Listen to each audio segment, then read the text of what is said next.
Hey guys, tonight we're going to be talking about one of those moments in history that feels less like a series of events and more like a myth that somehow actually happened. We're going to explore the incredible story of the Spartans at Thermopylae. But to really understand that legendary battle, that clash of bronze and desperation, we have to zoom out, way out. We have to understand the two worlds that were on a collision course, two completely different ways of thinking about what it meant to be human, to be governed, and to have a place in the cosmos.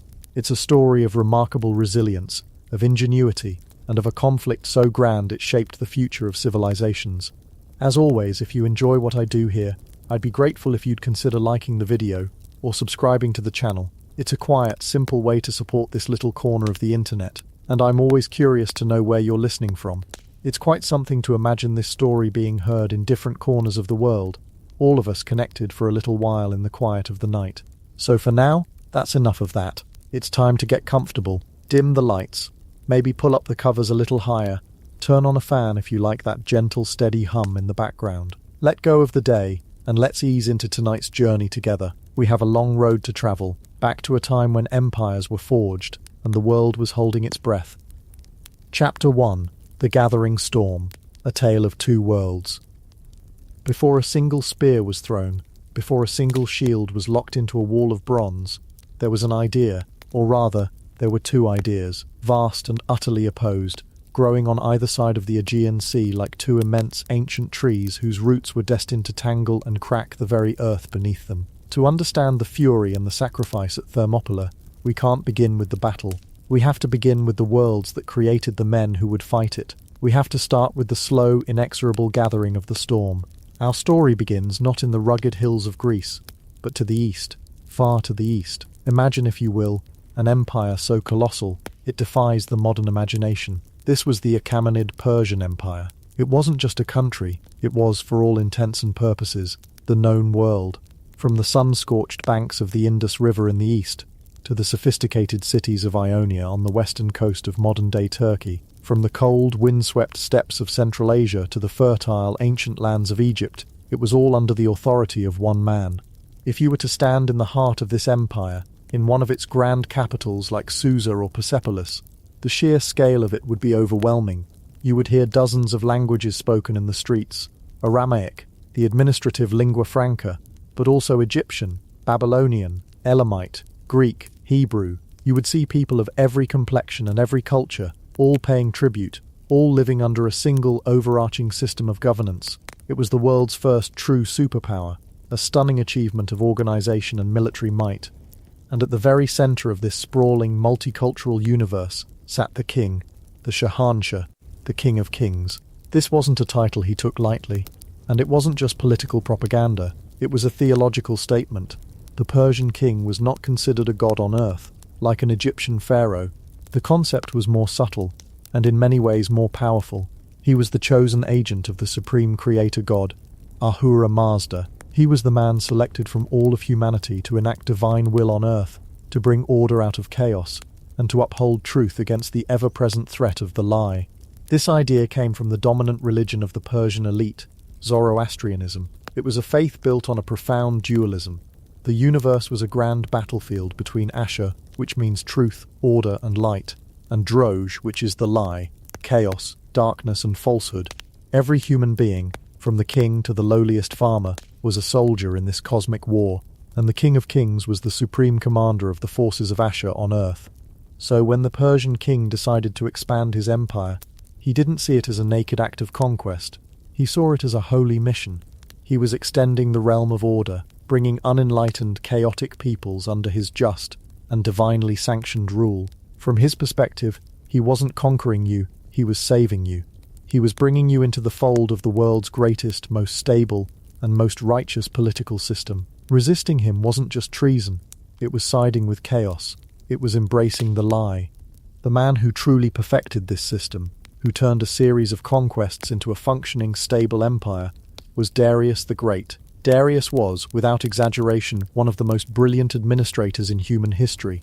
He inherited a vast and unwieldy territory, and recognized that you couldn't rule it by brute force alone.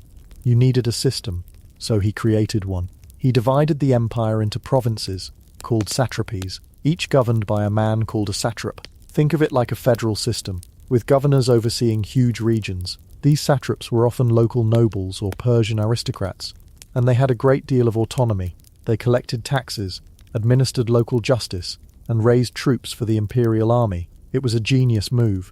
It allowed the dozens of different cultures within the empire, the Babylonians, the Lydians, the Egyptians, to maintain their own customs, their own languages, and even their own religions, as long as they did three crucial things: pay their taxes, provide soldiers when called upon, and not cause any trouble.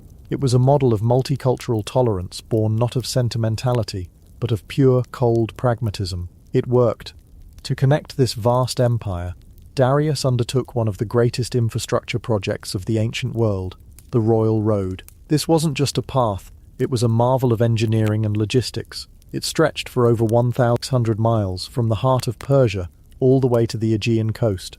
Along this road, there were way stations posted at regular intervals, with fresh horses and riders ready to go at a moment's notice. A royal message, carried by a relay of these couriers, could travel the entire length of the road in about a week. The Greek historian Herodotus, who was in awe of the system, wrote famously of these messengers: "Neither snow, nor rain, nor heat, nor gloom of night stays these couriers from the swift completion of their appointed rounds." If that sounds familiar, it's because it's the unofficial motto of the United States Postal Service. They borrowed it from a Greek historian describing a Persian system that was already 2,500 years old. That's how efficient it was. It was the internet of the ancient world, a network that allowed the king to project his power and receive intelligence with a speed that was simply unimaginable to anyone outside the empire. This was the Persian machine. It was vast, it was wealthy, it was incredibly well organized, and it was guided by a profound sense of divine mission. The king's power was absolute. His word was law. Literally, he was the embodiment of the state, the focal point of all loyalty. The goal of the average person within the empire, their greatest aspiration, was to be a good subject, to obey the law, to serve the king, and to live quietly within the great ordered peace that the empire provided. The system was designed to create stability, predictability, and obedience. It was a top-down model of human society, a great pyramid with the King of Kings at its golden apex, and everyone else arranged in layers of service and obligation below him. To the Persians, this was the only way to run a world. It was logical, it was righteous, and it was the manifest will of God. Now let's leave the grandeur of Persepolis, with its towering columns and reliefs of 100 nations bringing tribute. Let's travel west across the Aegean Sea, that sparkling wine-dark body of water that served less as a bridge and more as a profound cultural chasm. Let's travel to a world that was, in almost every conceivable way, the polar opposite of the Persian one. Welcome to Greece. The first thing you'd notice is the scale. It's also Greece in the 5th century BC was a chaotic, beautiful, and fiercely competitive patchwork of hundreds of tiny, independent city-states. They called them the polis, and a polis was so much more than just a city. It was a community, an identity, a fiercely guarded concept of belonging. Each one, be it Athens, Sparta, Corinth, or Thebes, was its own little world, with its own laws, its own army, its own gods, and its own profound, unshakable conviction that it was the best place in the entire world to be a human being. If the Persian world was a vast, orderly pyramid, the Greek world was more like a collection of jagged, competing mountain peaks. They shared a common language, a common religion, and a common cultural heritage, which they were all very proud of. They called themselves Hellenes, and everyone else, especially the Persians, they lumped together under the dismissive term barbaroi, barbarians, not because they were savages, but because their languages sounded to Greek ears like an incomprehensible bar. This shared identity was strong enough to unite them for things like the Olympic Games, but it was rarely strong enough to stop them from fighting viciously amongst themselves for the rest of the time. The default state of the Greek world was not peace and unity. It was rivalry, suspicion, and intermittent warfare. It was a neighborhood of brilliant, argumentative cousins who all thought they knew the best way to run the family barbecue, and weren't shy about telling you so. At the heart of this fractious world was a revolutionary idea, an idea completely alien to the Persian mindset. It was the concept of the polites, the citizen. In the Persian Empire, you were a subject. Your duty was to obey. In a Greek polis, at least for a portion of the male population, you were a citizen. Your duty was to participate. You were not just a resident of the state. You were the state. The laws were not handed down from a divine king. They were, in many cities, debated and voted on by the citizens themselves in a public assembly. The idea that a farmer or a potter could stand up in a public square and challenge the policy of a general or a magistrate would have been utterly insane to a Persian. To them, it would sound like the very definition of chaos, of drauge, the lie. To the Greeks, it was the very essence of their freedom. This concept didn't appear overnight. It was the result of a long and often bloody evolution. Most city-states had started with kings, but over the centuries power shifted to wealthy aristocratic families. Then came an age of tyrants. Now the word tyrant has a nasty ring to it today, but in ancient Greece it was more of a technical term. A tyrant was usually an aristocrat who seized sole power, often by championing the cause of the common people against his fellow nobles. They were strongmen, autocrats who broke the back of the old aristocratic power structures, and in doing so, they inadvertently paved the way for something new. In the city of Athens, this process led to the world's first radical experiment in what they called democratia, rule by the people. It was messy, it was loud, and it was often inefficient. Policy was decided in the assembly, where any male citizen could attend, speak, and vote. Imagine a town hall meeting with thousands of attendees, all passionately debating everything from tax rates to declarations of war. It was governance by public argument. The most important skill a leader could have was not a noble bloodline, but the ability to persuade, to win over a crowd with the power of his words. This political ferment took place in the Agora, the central marketplace. It was the heart of the city, a dusty, crowded, vibrant space filled with merchants, philosophers, artists and politicians, all talking, arguing, and shaping the destiny of their polis. The Athenian citizen felt an intense personal pride in this system. He wasn't just living in Athens, he was Athens. The decisions, the triumphs, and the failures of the city were his own. This fostered an incredible spirit of innovation and creativity, but also a fierce, almost fanatical devotion to the independence of his home. The idea of submitting to a foreign king, of becoming a subject, was not just a political downgrade, it was a spiritual annihilation.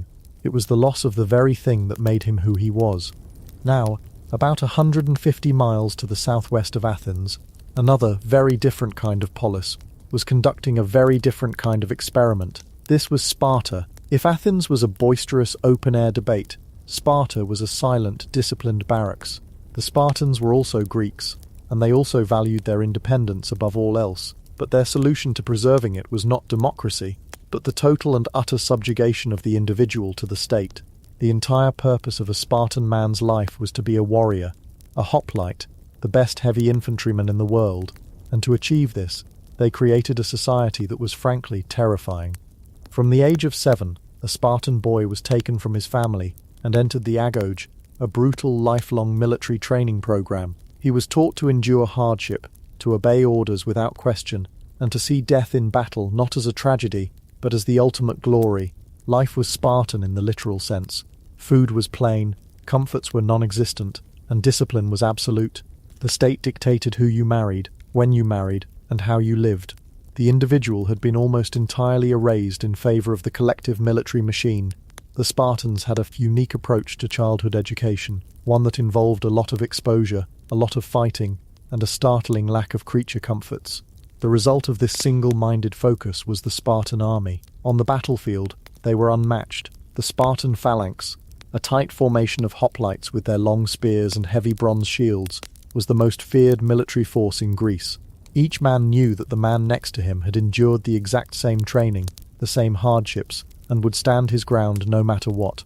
They were a brotherhood forged in a crucible of relentless pain and discipline, and while other Greeks might have viewed their way of life with a mixture of horror and grudging respect, no one doubted their courage or their commitment to their freedom. Like the Athenians, the Spartans would rather die than bend the knee to any foreign master. They had simply chosen a radically different path to safeguarding that independence.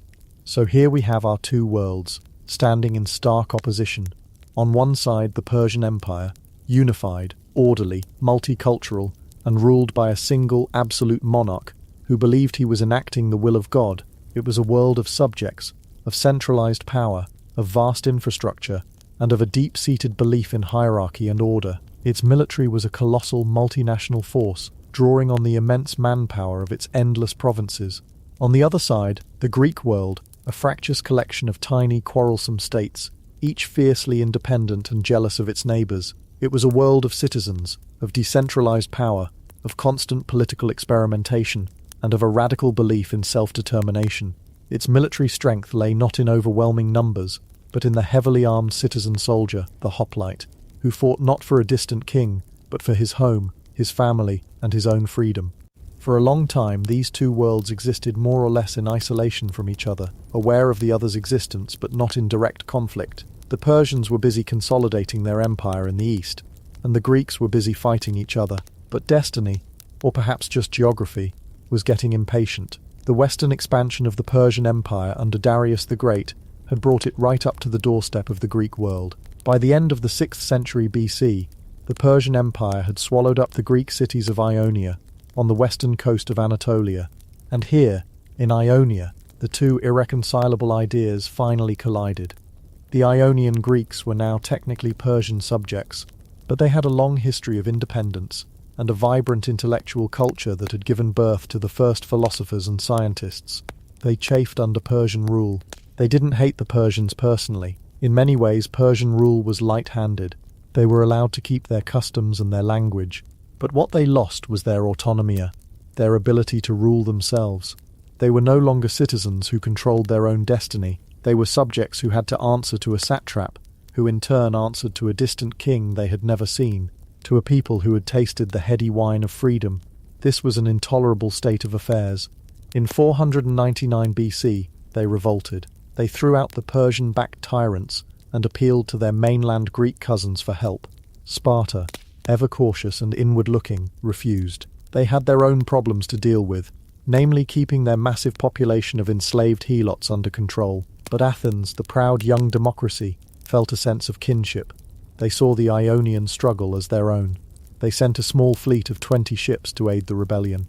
It was a fateful decision. Those 20 ships were, as one historian later put it, the beginning of evils for both Greeks and barbarians. The Athenian soldiers helped the Ionians march inland and burn the regional Persian capital of Sardis. From a military perspective, it was a minor event, a raid, but from a political and psychological perspective, it was an earthquake.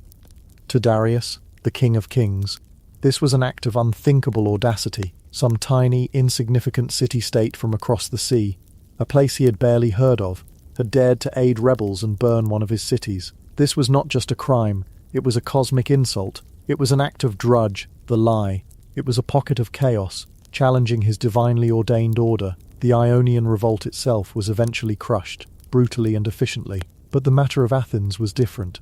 Athens had to be punished. An example had to be made.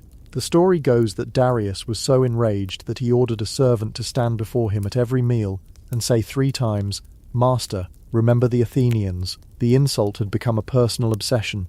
The great organized machinery of the Persian Empire began to turn its attention westward. Darius was not just planning a punitive expedition, he was planning an invasion to bring all of Greece, that chaotic, argumentative little peninsula, into his ordered world. He would put an end to their strange and dangerous ideas of freedom and citizenship. He would bring them the gift of submission. The storm that had been gathering for decades had finally broken. The reconnaissance missions were launched, the armies were mustered, the fleets were built. The greatest empire the world had ever seen was preparing to unleash its full might upon a divided and seemingly insignificant collection of city-states. And in those cities, the Greeks, who had spent most of their history fighting each other, began to realize that they were facing an existential threat, a force that could extinguish their unique way of life forever. They would have to choose to submit and become subjects, or to stand together and fight as free citizens for the right to determine their own fate. The stage was set for a conflict that would pit the power of the citizen against the power of the king, the phalanx against the horde, and the idea of freedom against the idea of order. The world was about to change, and it would all begin on a dusty plain called Marathon. Chapter 2. The Agoge, Forging the Spartan Weapon. But while Athens was taking its victory lap, while its playwrights were sharpening their quills, and its orators were clearing their throats, another power in Greece was watching. Down in the Peloponnese, in the quiet, fertile valley of the Euphrates River, the Spartans were doing what they always did. They were training. They had sent no men to Marathon, citing a religious festival as their excuse, a delay that just so happened to ensure they missed the fight. Whether this was genuine piety or a shrewd political calculation, we'll never know. But the result was the same. While Athens had proven the might of the citizen soldier, Sparta already knew that lesson. They had simply taken it to its most extreme, most terrifying conclusion. To understand the men who would eventually stand in the pass at Thermopylae, you can't start with politics or strategy. You can't start with kings or empires. You have to start in the dark with the cry of a newborn baby, because in Sparta, a child was not born into a family, it was born into the state, and its very first test, moments after its first breath, was a pass-fail exam for the right to exist. Imagine the scene, not in a warm, comforting home, but before a council of elders, the Gerousia, old men, their faces like carved olive wood, scarred from a lifetime of battles. They would take the infant, turning it over in their hands, examining it with the cool, dispassionate eye of a craftsman, inspecting a tool. They weren't looking for beauty, they were looking for flaws, any sign of sickness, any physical imperfection, any weakness that might suggest the child would grow up to be a drain on the state rather than a defender of it. It was the ancient world's most brutal form of quality control. If the child was deemed fit, it was returned to its parents. But if it was found wanting, it was taken to a deep chasm on the slopes of Mount Taygetos, a place they called the Apothete, the deposits, and there it was left, not as a sacrifice, not with malice, but with a cold, unyielding practicality. Sparta had no room for weakness. The state was a body, and every citizen was a limb. A weak limb threatened the survival of the whole. And so, from the very first moment of life, the Spartan lesson was clear. Your value is your utility. Your life is not your own. For the first 7 years, a boy who passed this initial inspection was allowed a childhood, or at least the Spartan version of one. He was raised by his mother, and Spartan mothers were a force of nature in their own right. They weren't coddling, they were preparing him. They instilled in him the core tenets of Spartan life: obedience, discipline, and a profound bone-deep contempt for cowardice. Stories were not of whimsical gods or clever heroes, but of valor, of sacrifice, of dying for Sparta. But this brief period of domesticity was just a prelude. On his 7th birthday, the boy's world ended. He was taken from his family, from the only home he had ever known, and plunged into the Agoge, the upbringing. There is no modern equivalent for this system. It wasn't a school, it wasn't a military academy. It was a complete and total immersion into a new reality, designed to systematically strip away every shred of individuality and remold him into a single, perfect component of the Spartan war machine. He was placed into a herd, an Agoge, with other boys his age. His long hair, a marker of a free man, was cut short. He was given one garment to wear, a single coarse woolen cloak called a phoenicus, the same for the searing heat of summer and the bitter cold of winter. Shoes were forbidden. The idea was to harden the feet, to make them tough and calloused, able to march for days over rough terrain without a second thought. If you think your new shoes need breaking in, imagine a childhood where your feet were the shoes. Their beds were not soft mattresses. They were ordered to go down to the banks of the Eurotas River and break off reeds with their bare hands, no knives allowed. These they would arrange into a pallet. In the winter, they were permitted to add thistledown, which I'm sure made all the difference. It wasn't about comfort. It was about teaching the body to endure hardship as its natural state. Forget arguments over the thermostat. The goal here was simply not to wake up as a permanent part of the room's ice sculpture collection. And then there was the food, or rather, the calculated lack of it. The boys were kept perpetually, gnawingly hungry. The rations provided were intentionally insufficient to sustain them. This served two purposes. First, it was thought to make them grow taller and leaner, not weighed down by sluggish flesh. Second, and more importantly, it forced them to learn to fend for themselves. They were actively encouraged to steal food. This wasn't a moral failing, it was a core part of the curriculum. The crime was not in the stealing, the crime was in getting caught. A boy caught stealing was whipped viciously, not for the theft but for his incompetence, for his lack of skill and stealth. It was a brutal but effective way to teach cunning, resourcefulness, and the art of moving unseen, all vital skills for a soldier in the field. It turned every trip to the market, every unguarded kitchen, into a training exercise. The world became a landscape of opportunity and risk. The entire system was run by the older boys. The young entrants were terrorized, disciplined, and commanded by teenagers who had survived the same brutal system just a few years earlier. It was a self-perpetuating cycle of hardship. Fights were encouraged, seen as a way to weed out the weak and foster a spirit of aggression. Weakness of any kind, crying, complaining, showing fear, was met with universal scorn from both peers and instructors. They were being taught to suppress their own pain, to disconnect from their own suffering, and to see emotion itself as a form of cowardice. The formal education was, let's call it minimalist. They were taught to read and write, but only as much as was necessary. Eloquence was frowned upon. Spartans were famously laconic, meaning they used as few words as possible. A long-winded speech was seen as a sign of a cluttered and inefficient mind. Their wit was dry, sharp, and brutally to the point. When an envoy from another city gave a long, rambling speech, a Spartan king was said to have replied, "I have forgotten the beginning of your speech, and so I have not understood the end." It was the ultimate shutdown. Their education was in music and dance, but not for art's sake. The songs were patriotic hymns. The dances were warlike, designed to improve coordination and footwork for the phalanx. Every single aspect of their lives was optimized for a single purpose: war. As the boy grew into a teenager, the training intensified. The beatings became more severe. The physical demands became almost superhuman. They were taught to march in perfect unison, to respond to a single command without thought or hesitation, to see themselves not as individuals, but as a tiny, interchangeable part of the shield wall. The phalanx was everything. It was a living, breathing creature made of men, shields, and spears, and its strength depended on the absolute trust and discipline of every man within it. If one man broke, the entire wall could collapse. So they were taught that the greatest shame was not death, but retreat. The shield was the most sacred object. You could lose your helmet, you could lose your spear, but to drop your shield was the ultimate disgrace, for it protected not just you, but the man standing next to you. It was the physical embodiment of the collective over the individual. Spartan mothers would send their sons off to war with the famous words, "Lud, either with this or on this. Come back carrying your shield in victory, or be carried back dead upon it." There was no third option. One of the most infamous rituals of the Agoge was the annual contest at the altar of Artemis Orthia. Here, the teenage boys were publicly and brutally flogged. The goal was not just to endure the pain, but to do so without crying out, without flinching. It was a religious ceremony, a test of manhood, and a piece of public theatre all rolled into one. The boy who could withstand the most lashes without complaint was celebrated as a champion.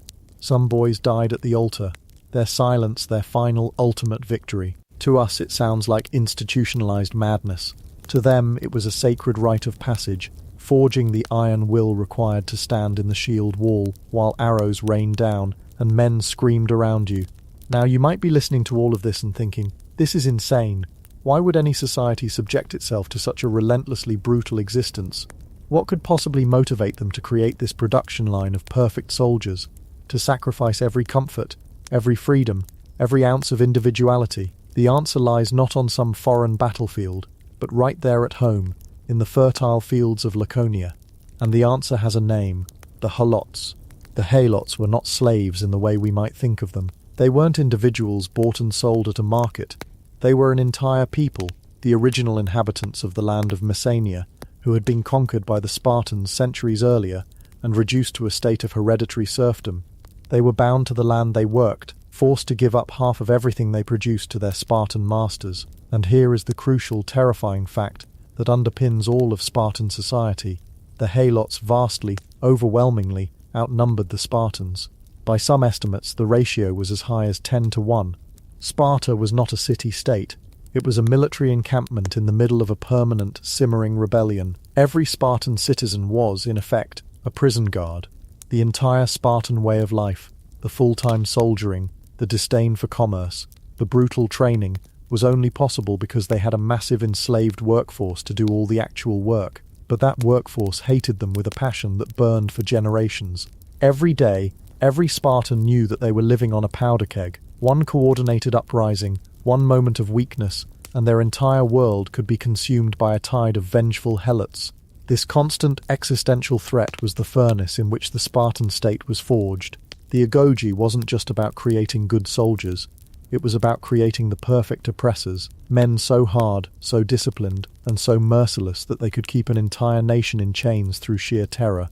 And this brings us to the darkest corner of the Spartan world, the Crypteia, the secret service. As a young Spartan neared the end of his training, he might be selected for this institution. It was a combination of a final exam, a special forces unit, and a state-sponsored murder squad. Members of the Cryptea were sent out into the countryside with nothing but a knife. They were to live off the land, hiding during the day and moving in the shadows at night. Their official mission was to patrol the territory, but their real purpose was far more sinister. They were there to terrorize the Helot population. They would spy on them, identify potential leaders, strong men, anyone who showed a spark of defiance, and then, in the dead of night, they would eliminate them. It was a policy of preemptive assassination. Every year, the leaders of Sparta, the ephors, would formally declare war on the Helot population. This wasn't a joke. It was a legal mechanism that made it possible to kill a Helot at any time, for any reason, without incurring religious pollution or blood guilt. The Cryptea was the instrument of this war. It was designed to keep the Helots leaderless, terrified, and permanently off balance. It was also the final, brutalizing step in the creation of a Spartan warrior, a boy who could stalk and kill a man in cold blood simply because he was ordered to, was a boy who would not hesitate on the battlefield. So, when a Spartan finally graduated from the Agoge, somewhere around the age of 20, he was not a boy anymore. He was a weapon, honed and hardened by 2 decades of unrelenting pressure. He was a survivor. He had endured starvation, beatings, and the psychological torment of the Agoge. He had learned to kill without remorse in the Cryptea. He was now a homios, one of the similars or equals. He had earned his place as a full citizen, but his life was still not his own. He was required to join a syssitia, a common mess hall. This was his new family. He would eat every single meal with the same group of 15 or so men for the rest of his active military career, which lasted until the age of 60. Membership wasn't automatic. He had to be unanimously voted in by the existing members, one blackball, and his entire life's training was for nothing. He would be relegated to a lower social class, a failure. The voting was done with little balls of bread. Each member would drop a piece into a pot. A squashed piece of bread was a no vote. Imagine your entire future depending on the shape of a bread roll. This mess hall was the center of his social life. It was where he learnt the art of war from the older veterans, where he heard the news, and where he forged the bonds that would hold the phalanx together. It was a lifelong fraternity, but a mandatory one. The food was famously terrible, the staple being a black broth made of pork, salt, vinegar, and blood. One visiting dignitary who tried it supposedly remarked that he now understood why Spartans were so willing to die. Even marriage was subordinated to the state. A man was expected to marry, usually around the age of 30, to produce more children for the Agoge, but he didn't live with his wife. He would continue to live in the barracks with his messmates. To see his wife, he would have to sneak out at night, like an illicit lover, and be back before dawn. The goal was to prevent domestic life from making a man soft, to ensure his primary loyalty was always to his brothers-in-arms, not his family. The home was for procreation. The barracks was for living. This entire societal machine was governed by a uniquely strange and complex political system. Most Greek states were either democracies, oligarchies, or tyrannies. Sparta was all of them at once. It was what historians politely call a mixed constitution. First you had the kings, and in a classic Spartan case of why have one when two is more complicated, they had 2 of them. 2 kings from 2 different royal families who ruled simultaneously. This wasn't an accident. It was a brilliant system of checks and balances. It was almost impossible for one king to seize absolute power when there was another one of equal rank watching his every move. One king would typically lead the army in battle, while the other remained at home. They were the commanders-in-chief and the chief priests, but their power was far from absolute, because watching over the kings and everyone else were the ephors. There were 5 of them, elected annually from the general population of citizens. The ephors held the real day-to-day power in Sparta. They could prosecute the kings, they presided over the assembly, they controlled foreign policy, and they had authority over the Agoge. They were the state's fierce and powerful hall monitors, ensuring that no one, not even a king, stepped out of line. Every month, the kings and the ephors would exchange oaths. The kings would swear to rule according to the laws, and the ephors would swear to uphold their kingship as long as they kept their promise. It was a contract, a constant reminder that even royalty was subject to the state. And then there was the Gerousia, the Council of Elders. This was the same council that inspected the newborns. It was made up of 28 men, all over the age of 60 men, who had survived the Agoge, a lifetime of war, and the political minefield of Spartan society. They were elected for life. Along with the two kings, they formed a council of 30. They acted as a supreme court, and they had the power to propose laws and veto any decisions made by the wider citizen assembly. They were the ultimate repository of Spartan tradition, the conservative break on the entire system. So you have two kings, monarchy, a powerful council of elders, oligarchy, and elected magistrates, and a citizen assembly, democracy. It was a complex, interlocking system designed for one thing: stability, or, to use a more accurate term, stagnation. Sparta was profoundly conservative. They feared change more than anything, because change might upset the delicate, brutal balance that kept the helots in check and the Spartan warriors in a state of permanent readiness. They famously used iron rods for currency, long after everyone else had adopted gold and silver coins, partly to discourage trade and the corrupting influence of foreign wealth. They were a closed society, suspicious of outsiders and new ideas. They had perfected their system for survival, and they saw no reason to alter it. Now we've spent all this time talking about the Spartan man, this purpose-built killing machine. But to understand Sparta, you have to understand the other half of the equation, the Spartan woman. And if the men defy our expectations of the ancient world, the women shatter them completely. In a place like Athens, a respectable woman's life was lived almost entirely indoors. She was educated only in domestic skills, married off as a teenager to a man she barely knew, and her main purpose was to manage the household and be invisible. Spartan women would have laughed at this, or, more likely, made a dry, cutting remark about Athenian weakness. From a young age, Spartan girls received a state-sponsored education, just like the boys. It wasn't the Agoge they lived at home, but it was rigorous. They were taught to read and write. They learned music and dance. But most shockingly to the rest of Greece, they underwent strenuous physical training. They ran, they wrestled, they threw the discus and the javelin, often exercising in public, wearing scandalously short tunics. The rest of the Greek world was both horrified and fascinated. The goal, as with everything in Sparta, was purely practical.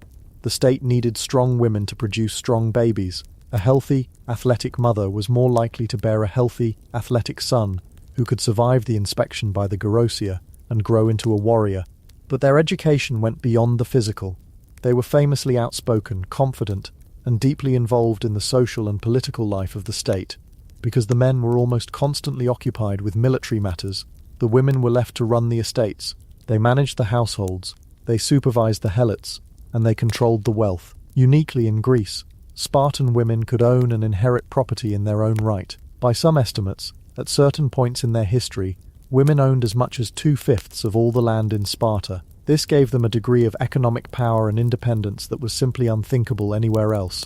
They were the guardians of Spartan values. It was the women who were tasked with instilling the contempt for cowardice in their sons. Their praise was the highest honor a man could receive, and their scorn was the most unbearable shame.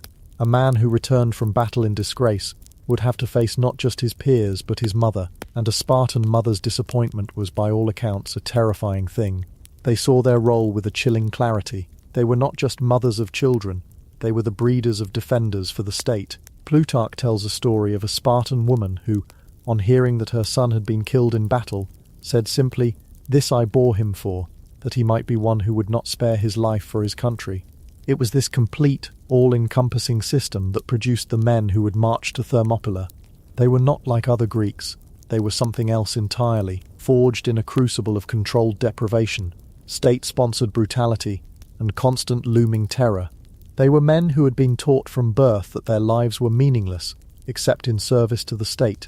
They feared disgrace more than death, and valued the integrity of the shield wall above their own survival. They were laconic, disciplined, and imbued with a sense of superiority that bordered on the divine. They were the products of a society that had sacrificed everything: art, philosophy, comfort, freedom, compassion, on the altar of military perfection. They were, in effect, the first and perhaps only truly professional soldiers the ancient world had ever seen, and they would need every ounce of that training, because the storm that had been gathering in the east was about to break. Xerxes, the new king of Persia, had not forgotten the humiliation of his father at Marathon.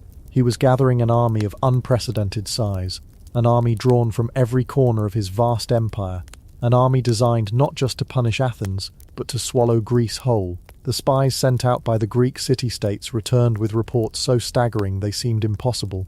A force so large it drank rivers dry. A navy that stretched from horizon to horizon. Faced with this existential threat, the disparate, squabbling cities of Greece would have to do something they had almost never done before: unite. They would have to put aside their rivalries and form a league to defend their homeland. And when they looked for someone to lead their armies on the land, there was only one real choice. It didn't matter how strange or brutal their society was. It didn't matter that they were few in number. When it came to the grim business of standing your ground and killing the enemy, everyone knew who the masters were. Everyone knew that the defense of Greece would depend on the men who had survived the Agoge. It would depend on the Spartans. Chapter 3. The Unstoppable Tide. Xerxes marched to Europe. And while those few thousand Spartans were honing their skills in their strange, brutal paradise, polishing their bronze and practicing their grim ballet of shield and spear, something else was happening. Something on a scale that the Greek mind, accustomed to its small city-states and squabbling leagues, could barely comprehend. Far to the east, in the heart of the Persian Empire, a storm was gathering, a human storm. A continent was being put into motion. King Xerxes, son of Darius, was not a man to do things by halves. His father's defeat at Marathon was more than a military setback. It was a personal insult, a stain on the honor of the King of Kings. And Xerxes intended to wash that stain away, not with a bucket of water, but with an ocean. He was going to bring a force so vast, so undeniably final, that the very idea of Greek resistance would be rendered absurd. He wasn't just planning an invasion, he was planning an erasure.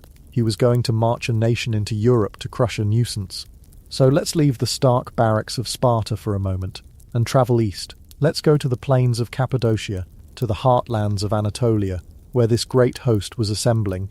If you can, try to picture it, not as a neat block of soldiers on a map, but as a sprawling, chaotic, living thing, a temporary city of millions, stretching further than the eye could see. The logistics of this alone are enough to make your head spin. Forget planning a wedding or a corporate retreat. This was like planning the simultaneous migration of every major city on the American East Coast, but without phones, without email, and with the primary mode of transport being your own 2 feet. The sheer diversity of this army was something the world had never seen before, and arguably wouldn't see again until the modern age. This wasn't a national army, it was an imperial one. It was the entire known world, conscripted and marching under one man's will. Imagine the roll call. You had the Persians themselves, of course, the elite of the empire, in their scaled armor and brightly colored trousers, their famous Immortal guard at the core. But alongside them marched the Medivhs, their cousins, dressed in a similar fashion. Then came the Assyrians, with their bronze helmets and linen cuirasses, carrying clubs studded with iron. You had Bactrian cavalrymen from the dusty plains of what is now Afghanistan, and Scythian nomads from the steppes, archers so skilled they could shoot from horseback, wearing pointed hats and looking utterly out of place. And it just kept going. There were Indians, from the furthest satrapies of the empire, wearing armor made of cotton and carrying cane bows with iron-tipped arrows. There were Parthians and Sogdians, Caspians in cloaks of animal skin, and Sarangians in brightly dyed boots that came up to the knee. From the south came the Arabians in their flowing robes, carrying long, backward-curving bows. There were Ethiopians who must have been a terrifying sight for the Greeks, wrapped in the skins of lions and leopards, their bodies painted half white and half red, armed with spears tipped with sharpened antelope horn and bows made from palm wood. Libyans rode in chariots, wearing leather. Paphlagonians from the Black Sea coast wore wicker helmets, and Phrygians had theirs fashioned in a style the Greeks would later copy. It was a living museum of humanity, a riot of languages, cultures, and fighting styles, all pulled together by the gravity of Xerxes' ambition. The sound of this camp must have been a constant low roar, a babble of 100 different tongues, the bleating of sheep and goats by the thousand, the neighing of horses, the creak of wagon wheels, and the endless hammering from the blacksmiths' tents.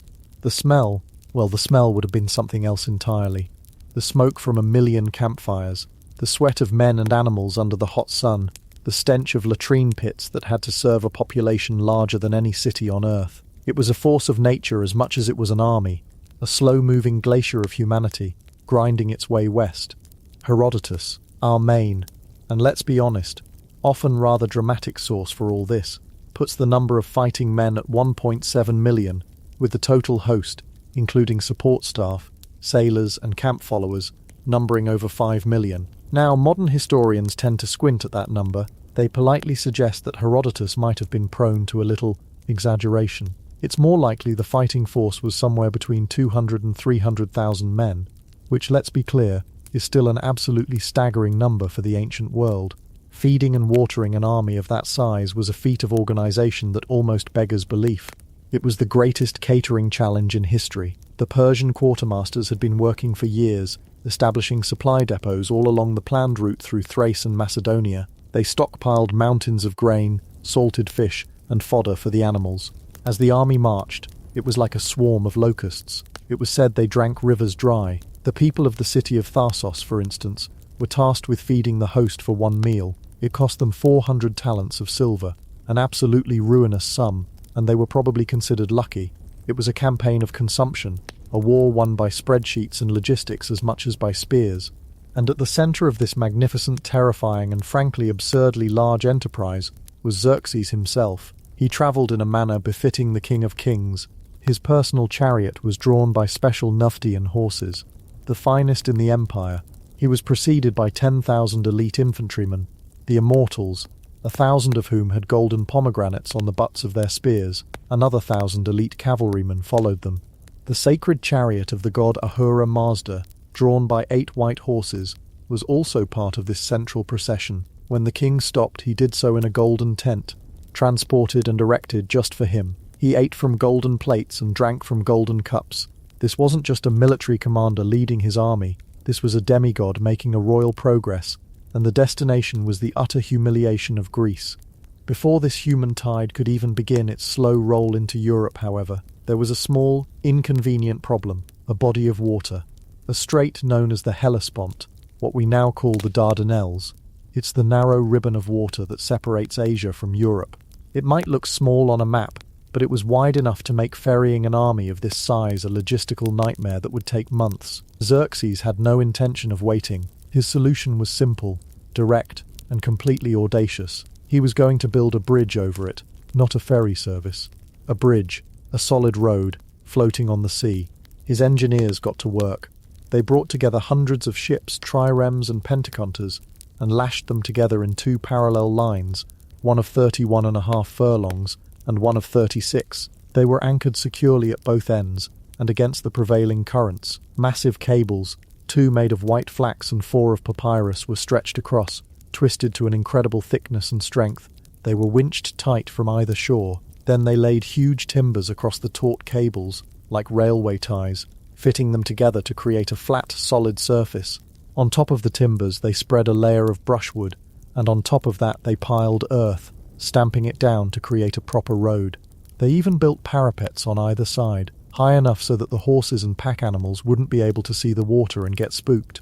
It was an engineering marvel, a testament to the power and resources of the Persian Empire. And then a storm came. A violent, furious storm blew in from the Black Sea, and it tore the whole thing to pieces. It snapped the cables, smashed the ships against each other, and washed the king's magnificent bridge away as if it were a child's toy. Now, a normal leader might have seen this as a setback, a sign of the god's displeasure, perhaps, a moment for quiet reflection and a re-evaluation of the plan. Xerxes was not a normal leader. His reaction has become legendary. According to Herodotus, he flew into a divine rage. He ordered the men responsible for the bridge to be beheaded, which was perhaps predictable, but then he turned his anger on the sea itself. He ordered the Hellespont to be given 300 lashes with a whip, and had a pair of fetters or chains thrown into the water to symbolically enslave it. As his men carried out this rather bizarre punishment, they were instructed to berate the water, saying, "You bitter water, your master lays this punishment upon you for doing him wrong, though he had done you no wrong, and Xerxes the king will cross you, whether you will it or not." It's a fantastic story, and it tells you everything you need to know about the mindset of the man leading this invasion. This was not just about conquest, it was about imposing his will on the world itself, on nature, on the very elements. He would not be denied by a storm, he would not be denied by a sea, he would certainly not be denied by a handful of upstart city-states on the edge of his map. So his engineers, presumably under slightly more pressure this time, went back to work. They built a second bridge, stronger and better designed. This time it held For 7 days and 7 nights, the army of Asia poured across it, a continuous, unbroken river of men and animals, flowing from one continent to another. Herodotus claims that to speed things up, they used whips on their own soldiers, lashing them forward to keep the column moving without pause. The Immortals crossed with wreaths on their heads, the ground before them strewn with myrtle branches. It was a procession, a triumph before the war had even begun. Xerxes himself is said to have sat on a marble throne on a hillside, watching his creation, his unstoppable tide, and wept.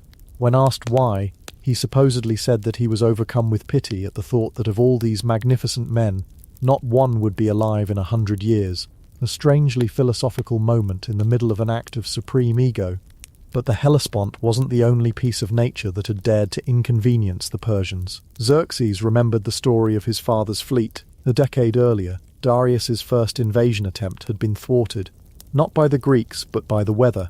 His fleet, commanded by Mardonius, had been wrecked while trying to round the treacherous peninsula of Mount Athos. A storm had smashed it against the rocks, destroying 300 ships and costing 20,000 lives. Xerxes was determined that this would not happen again. His solution was even more ambitious, even more outrageously arrogant than the bridge. He wasn't going to sail around Mount Athos, he was going to go through it. For 3 years before the main invasion even began, Persian engineers and conscripted local labourers were at work. They were digging a canal straight through the base of the Athos Peninsula. It was a monumental undertaking, a trench, wide enough for 2 triremes to pass each other, stretching for nearly 1.5 miles through solid earth and rock. The project was a masterclass in ancient engineering, and frankly, in project management. The historian Herodotus describes how they learnt from their mistakes. Initially, the diggers made the sides of the canal too steep, and they kept collapsing, so they figured out they had to dig a much wider trench at the top and taper it down, creating stable, sloping sides. Different nationalities from the empire were assigned different sections of the canal, and a competitive spirit was encouraged to speed up the work.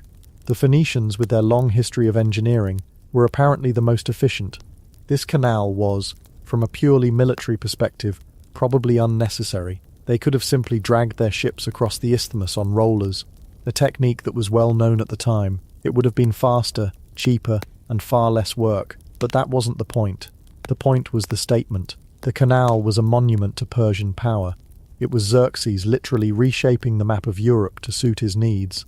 It was an act of such supreme confidence, such hubris, that it was meant to terrify the Greeks before a single arrow was fired. It was a message carved into the very landscape. I am Xerxes. I command the sea to be whipped, and I command the land to be cut in two. What chance do you think your little armies have against me? It was a permanent scar on the earth, designed to be a permanent reminder of who was in charge. With the Hellespont bridged and Athos bypassed, the great march began in earnest. The army moved slowly, methodically, down the coast of Thrace. It was a campaign of psychological warfare as much as a military advance. The sheer spectacle of it was a weapon. Imagine being a farmer in a small Thracian village. One morning you wake up, and the entire northern horizon is just gone. It's been replaced by a haze of dust that slowly resolves itself into an endless column of men, horses and wagons. An army so large it takes days to pass your farm. They consume everything. They drink your river. They requisition your grain. They demand tribute of earth and water. This was the formal Persian demand for submission. A city or a tribe would be approached by a Persian herald. They would be asked to offer a symbolic tribute of a jar of earth and a jar of water. To give earth and water was to acknowledge the Persian king as your master, lord of your land and your life. It meant accepting Persian rule, paying taxes to the empire, and contributing soldiers to its armies. In return, you were spared. Your city wouldn't be burned. Your people wouldn't be enslaved or killed. It was a simple, brutal choice: submit or be annihilated. For many of the small tribes in Thrace and the Kingdom of Macedon, it wasn't a choice at all. They saw the army. They did the math. They offered up their earth and water.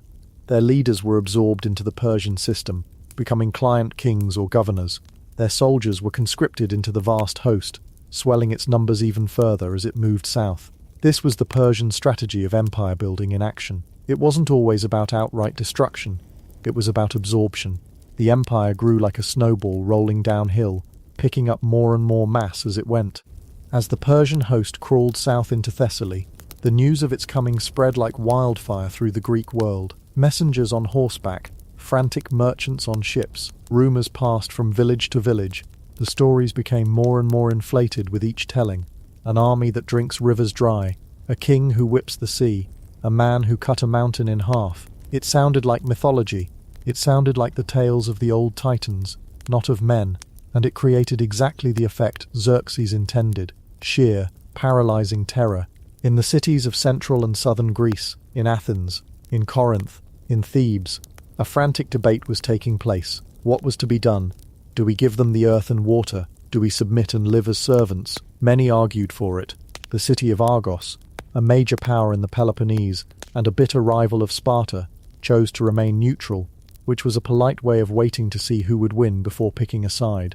Thebes and most of the cities in Boeotia would eventually, Medes, as the Greeks called it, siding with the Persians. It seemed like the only sane, rational thing to do. Resisting this tide seemed like suicide, like standing on the beach and trying to fight a tsunami with a sword. And yet, some refused. A small confederation of states led by Athens and Sparta resolved to fight. They were the stubborn ones, the ones who valued their freedom, their eleutheria, more than their lives. They met at Corinth, forming what we now call the Hellenic League. They agreed to stop their own petty infighting, a major achievement in itself, and to face the common enemy. They pledged to pool their resources. The Athenians, guided by the cunning statesman Themistocles, had a magnificent new navy of 200 triremes, financed by a lucky silver strike. They would command the sea, and on land, everyone knew who had to take the lead. This is where the two stories, the story of the vast, overwhelming force, and the story of the small, defiant few, begin to converge. As Xerxes and his continent-sized army were descending through the plains of Thessaly, the leaders of the Hellenic League were looking at a map. They needed to find a place to stop this monster, or, if not to stop it, at least to slow it down, to bleed it, to prove that it wasn't invincible. They couldn't fight it on the open plains of Thessaly.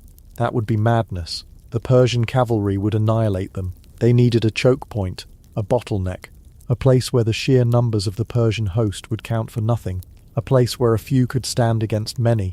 They looked for a gate, a natural fortress where the mountains met the sea, and they found one, a narrow pass on the coast of Malice, a place where the cliffs of Mount Kalidromos came down so close to the water that the path was barely wide enough for a single cart to pass. It was a place that had been known for centuries for the hot sulphur springs that bubbled up from the ground. They called it the Hot Gates, in Greek, Thermopylae. It was here that the Greeks decided to make their stand. It was a desperate gamble, a holding action at best. The plan was not to defeat the Persian army here. That was impossible. The plan was to delay it, to hold Xerxes up long enough for the rest of Greece to mobilize, and for the Greek fleet to engage the Persian navy in the nearby straits of Artemisium. It was a task that required unimaginable discipline, courage, and a complete disregard for one's own survival. It was, in short, a job for the Spartans. And so, as the unstoppable tide rolled south, a small force was dispatched to meet it. It was led by one of Sparta's two kings, a man in his late 40s, a veteran of the Agoge, a king who had been born to this exact moment. His name was Leonidas. He couldn't take the full Spartan army. It was the time of the Carnaea, a sacred religious festival during which warfare was forbidden. It was a typically Spartan piece of rigid piety to refuse to deploy their full army in the face of annihilation because of a festival. So Leonidas marched north with just his personal bodyguard.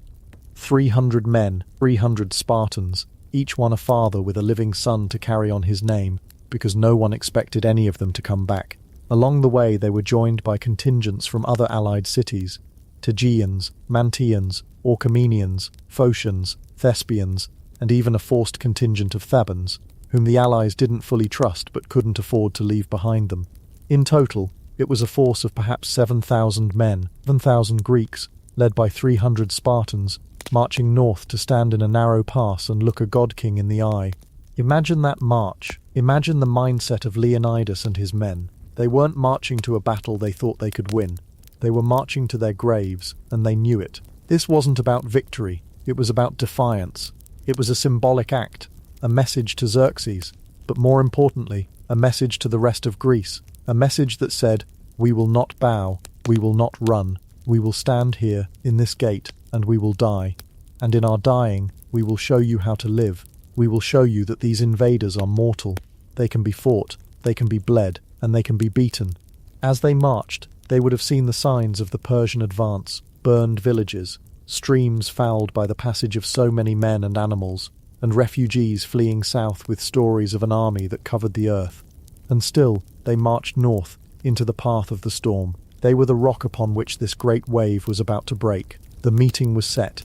The two worlds were about to collide. The world of overwhelming power, of divine right and absolute monarchy, was about to meet the world of stubborn, gritty, freedom-loving hoplites. And it would all happen in a dusty, sulphur-stinking pass, barely a stone's throw wide, called Thermopylae.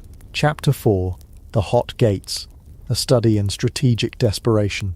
And so we arrive at this place, this dusty, sulphur-stinking pass. Let's take a moment and just stand here, shall we? Before the armies arrive, before the air fills with the clash of bronze and the cries of men, let's appreciate this slice of Greek geography for what it was. A brilliant, desperate, last-ditch piece of strategic real estate. The name itself, Thermopylae, tells you much of the story. In Greek it means the hot gates. The hot part came from a series of natural sulphurous springs that bubbled up from the earth nearby, staining the air with the faint unsettling scent of a world simmering just below the surface. A constant reminder of the volcanic, unpredictable nature of this land. The gates part, well, that was the genius of it. Imagine you're standing on the main coastal road, the only real highway leading from northern to southern Greece. To your right, the sheer, impassable cliffs of the Kalodromos mountain range rise up like a petrified wave, thousands of feet into the sky. It's not a gentle slope, it's a wall made by gods or geology. It doesn't really matter which when you're trying to move an army of 250,000 men. To your left is the Malian Gulf, its waters lapping almost at the edge of the road. In 480 BC, the sea was much closer than it is today. The coastline has receded over the millennia, leaving a wide coastal plain, but back then the water came right up, leaving a bottleneck, a choke point so narrow that at its tightest spot it was said to be only wide enough for a single cart to pass. This wasn't just one tight squeeze either, it was a series of them. The Greeks called these narrow sections gates. There was the West Gate, the Middle Gate, and the East Gate. The whole pass stretched for about 4 miles, a winding, constricted corridor between the unscalable and the unswimmable. It was the ancient world's equivalent of a perfect defensive funnel. You could have the largest army in history, a force that drinks rivers dry, as Herodotus claimed. But if you have to squeeze them through a gap that's only 50 feet wide, your numbers become almost irrelevant. Your million-man conga line is only as strong as the one man at the very front. It's a beautifully simple, elegant piece of tactical geometry. The landscape itself becomes your greatest ally, your most formidable fortress. It neutralizes the enemy's primary advantage, their overwhelming numbers. The Greeks knew this, of course. Generations had passed this way. They knew its strategic value. In fact, a local tribe, the Phocians, had long ago built a low stone wall at the narrowest point, the Middle Gate, to help defend against incursions from their northern neighbours. It was a simple thing, probably only shoulder high, little more than a pile of rocks that had likely crumbled over the years, but it was there, a line in the sand, or rather, a line of stones in the sulphur-stinking mud, and it was here, at this dilapidated, half-forgotten wall, that the Greeks decided to stake the future of their entire world. But choosing the place is one thing, getting everyone to agree to go there is another, entirely. If you've ever tried to get a large family to agree on a vacation destination, you have a small, microscopic taste of the problem facing the Congress of Corinth in the spring of 480 BC. Now, just replace beach or mountains with cultural annihilation or a suicidal last stand. Delegates from over 30 Greek city-states gathered, their minds filled with panicked reports from the north. The stories were getting worse. A storm of men and ships, a Persian force of unimaginable scale, was rolling down the coastline. The mood in Corinth was not one of heroic defiance, not yet. It was one of pure, unadulterated terror, and as is so often the case with terror, it bred division. The room would have been thick with arguments, a cacophony of dialects and competing fears. The various Greek city-states had what we might politely call trust issues. They had spent the better part of their history fighting each other. Alliances were temporary, treaties were fragile, and old grudges ran deeper than the roots of an olive tree. The very idea of a united Hellenic League was a novelty, a desperate improvisation in the face of an existential threat. The primary fault line in the debate was a simple matter of geography. The delegates from the Peloponnese, the great southern peninsula of Greece where Sparta, Corinth and Argos lay, had a very straightforward plan. It was a plan born of self-preservation. They argued to abandon everything north of the Isthmus of Corinth. The isthmus is a narrow strip of land, only about 4 miles wide at its slimmest point, connecting the Peloponnese to the rest of mainland Greece. Their plan was to pull all their forces back, build a massive wall across the isthmus, and turn the entire peninsula into one giant fortress. From a purely Spartan perspective, it almost made sense. Let the Persians have Athens. Let them burn the fields of Boeotia and focus. We will be safe behind our wall. It was a strategy of cynical isolationism. The problem, of course, was for everyone who happened to live north of that proposed wall. For the Athenians, the Phocians, the Thespians, this wasn't a plan for defense. It was a death sentence. It was an invitation for Xerxes to systematically destroy their cities, enslave their people, and take their land, all while the Spartans watched safely from behind their new construction project. The Athenian delegates would have been apoplectic. They had the most powerful navy in Greece. They had borne the brunt of the first Persian invasion a decade earlier at Marathon, and now their so-called allies were suggesting they be sacrificed. Into this fractured, terrified assembly stepped a man named Themistocles. Themistocles was an Athenian. He was not an aristocrat by birth, but a populist politician, a brilliant strategist, and quite possibly the most cunning, silver-tongued man in all of Greece. He didn't have the stoic, martial reputation of a Spartan king, but he possessed something far more valuable in that moment, a clear, unflinching understanding of the enemy. Themistocles stood before the Congress and laid out a truth that many of the land-based powers, like Sparta, didn't want to hear. He argued that the Peloponnesian plan was folly. A wall, he said, was useless. Xerxes wasn't just leading an army, he was leading an amphibious invasion force. The Persian navy was colossal, with over 1,000 ships.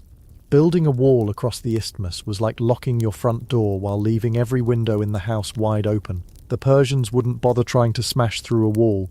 They would simply load their soldiers onto their ships, sail around it, and land them anywhere they pleased in the Peloponnese. They could bypass the wall and attack Sparta from the rear. The fortress would become a prison. No, Themistocles argued, this war would not be won by hiding behind stone. It would be won or lost on the water. The only way to stop Persia was to neutralize its navy, and as long as the Persian army and navy could support each other, moving in lockstep down the coast, they were invincible. The army protected the fleet when it anchored, and the fleet supplied and supported the army as it marched. They were two halves of the same conquering machine. The key, he insisted, was to separate them, to break that synergy, and so he proposed a radical, two-pronged strategy, a plan that required an almost impossible level of trust and coordination between the squabbling city-states. He said, yes, let's send a land force north, not to the isthmus but far north, to that narrow pass called Thermopylae. Let's send a small elite force to jam the lock on that coastal road. Let them hold the Persian army there for as long as possible. But, and this was the crucial part, at the very same time, the allied Greek navy must sail north as well. They would position themselves in the narrow straits off the coast of a cape called Artemisium. Artemisium was to the sea what Thermopylae was to the land. It was another natural choke point. The channel between the mainland and the island of Euboea was narrow, preventing the massive Persian fleet from using its superior numbers to surround and engulf the smaller Greek navy. The two locations, Thermopylae and Artemisium, formed a matched pair. They were two sides of the same strategic coin, separated by about 40 miles of water. The plan was a symphony of joint operations. The Greek army at Thermopylae would hold the Persian army in place, preventing them from marching south. This was essential because if the army got through, they could attack the Greek naval base from the rear. Meanwhile, the Greek navy at Artemisium would hold the Persian fleet in check, preventing them from sailing south. This was just as essential, because if the Persian fleet got through the straits, they could simply sail around the pass at Thermopylae and land their troops behind the Greek army, trapping them. One position was useless without the other. It was all or nothing. Army and navy, hoplite and sailor, Spartan and Athenian, had to work together. They had to trust each other to hold the line. For a group of states who considered sharing a border a profound diplomatic crisis, this was asking for the moon. But Themistocles was persuasive. He painted a vivid picture of what would happen if they didn't adopt his plan. He likely bribed, cajoled, and threatened in equal measure. He convinced them that the only way to save Greece was to meet the threat head-on. to use the terrain to their advantage, and to fight as one. Slowly, grudgingly, the delegates came around. The plan was adopted. They would make their stand at the hot gates and the straits of Artemisium.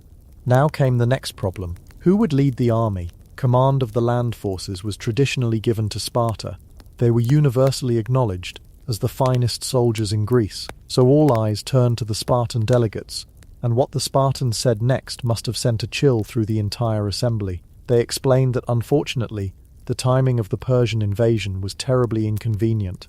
You see, it was the time of the Carnae. The Carnae was one of the most important religious festivals in the Spartan calendar, held in honor of the god Apollo. During this festival, which lasted for 9 days, all warfare was strictly forbidden.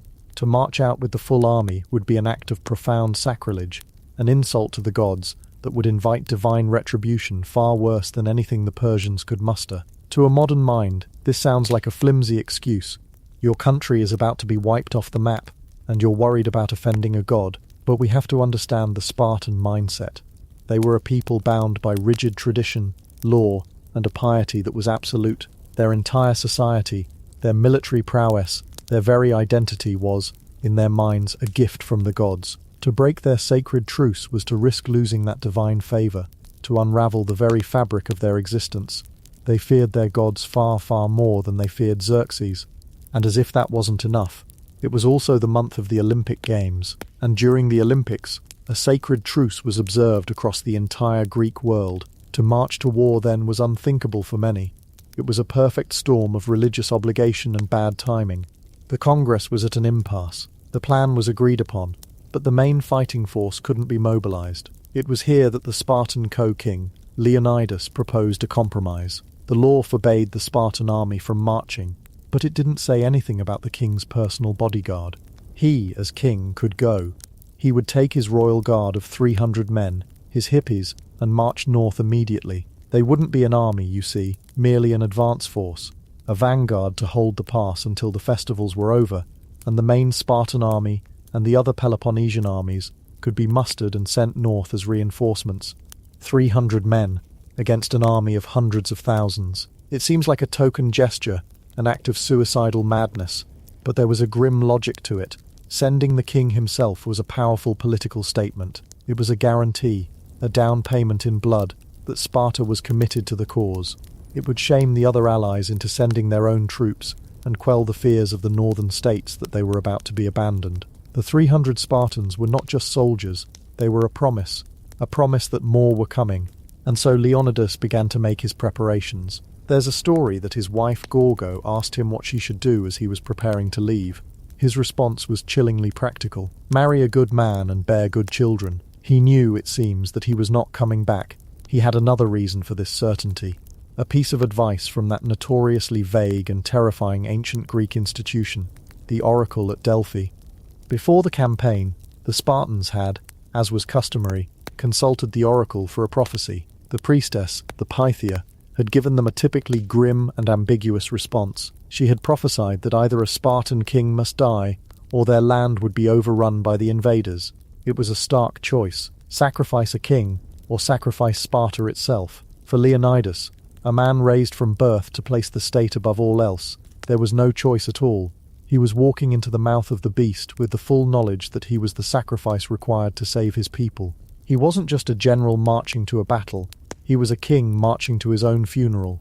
This grim purpose informed his selection of the 300 men who would accompany him. They were not, as is sometimes imagined, a band of young, eager warriors. They were veterans, the elite of the Spartan elite, and Leonidas added one final, heartbreaking criterion for selection. Every man he chose had to have a living son. This wasn't for sentimental reasons. It was cold, hard, Spartan practicality. It was to ensure that their family lines would not be extinguished when they fell. The state needed heirs. The state needed future soldiers.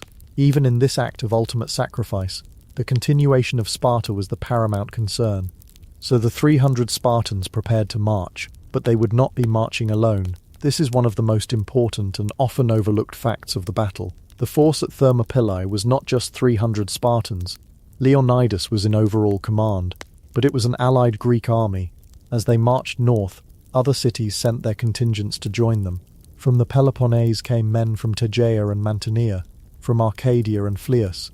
As they passed through Boeotia, the city of Thespeia sent its entire contingent of 700 hoplites. The Thespaias were fiercely independent and knew that their city lay directly in the Persian path.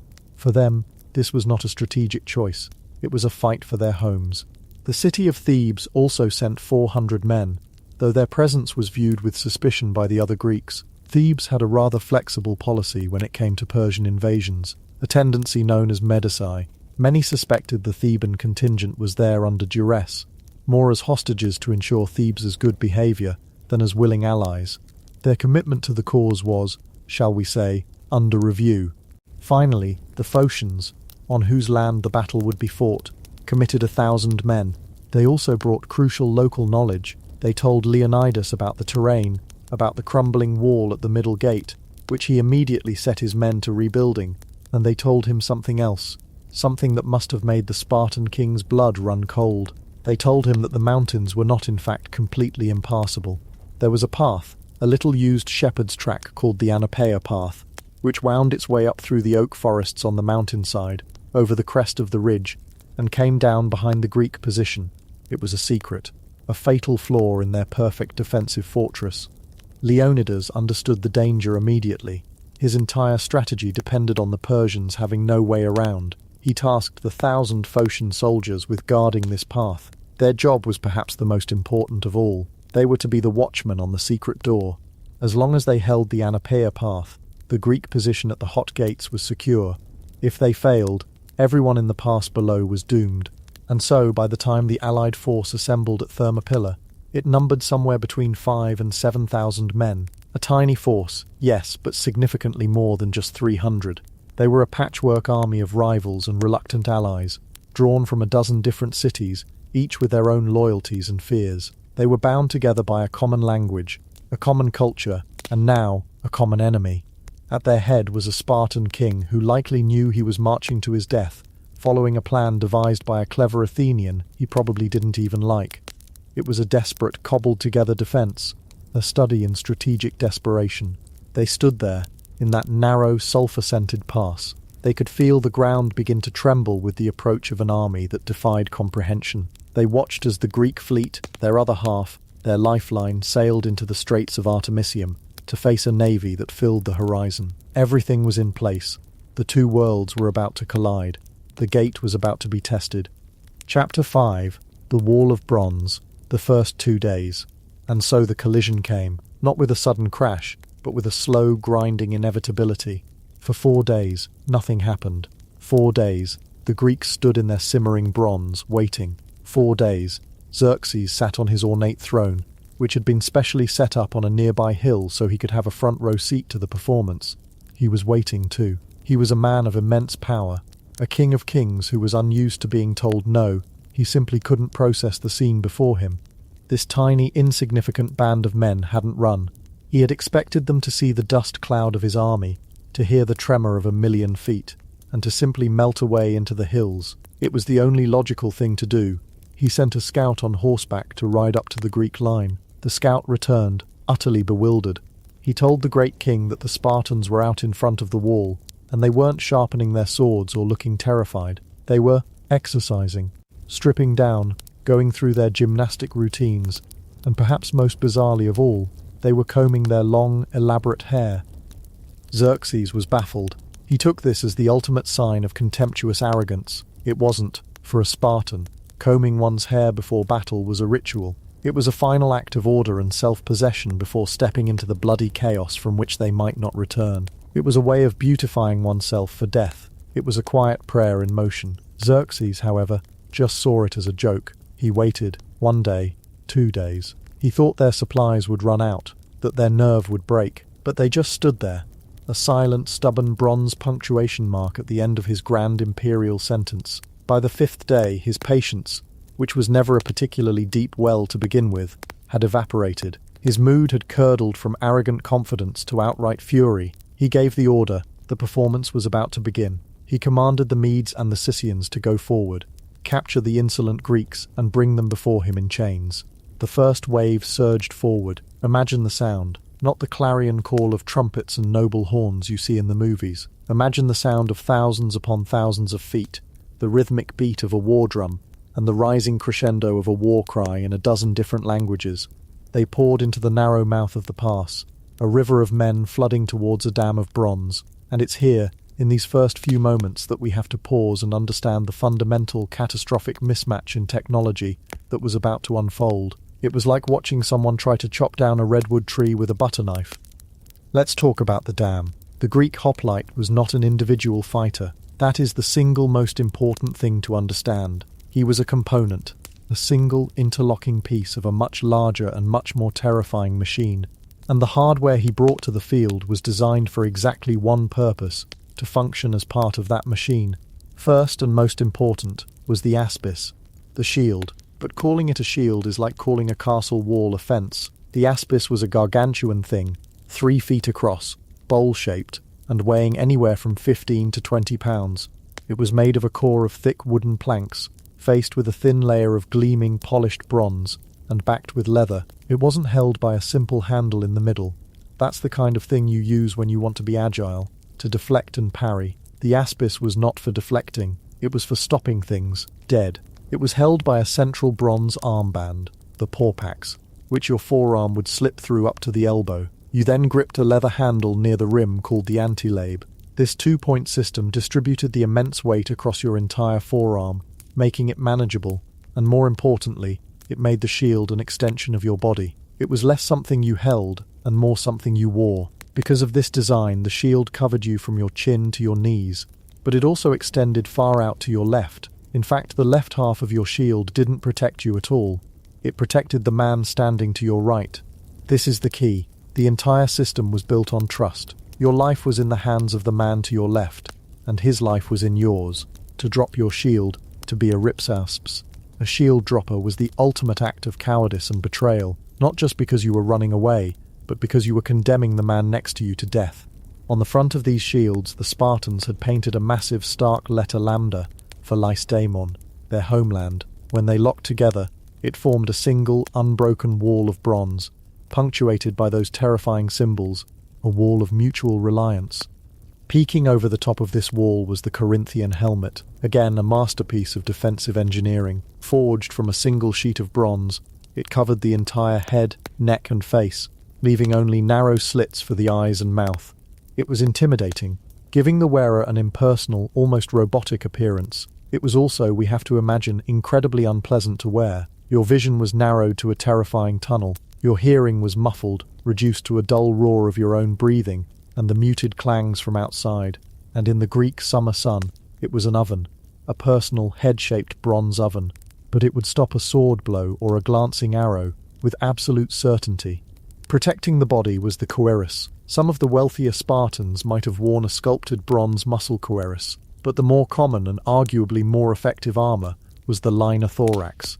This was a kind of ancient composite armor, made by laminating together multiple layers of linen with a type of animal glue. It sounds flimsy, but when layered up it becomes incredibly tough, light and surprisingly flexible, able to stop arrows and absorb the shock of a blow better than solid bronze. Below this, bronze greaves protected the shins, some of the most easily damaged and disabling parts of the body.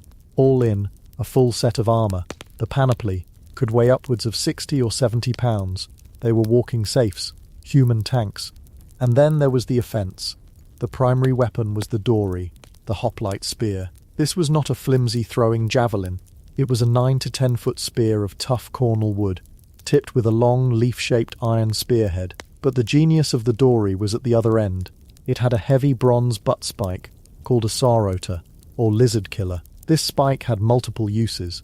It was a counterbalance, making the long spear easier to wield. It could be used to finish off enemies who had fallen to the ground without having to expose yourself by bending over. If your main spearhead broke, you could just flip the spear around and keep fighting, and when not in combat, you could ram the sauter into the ground, creating a formidable-looking forest of spears.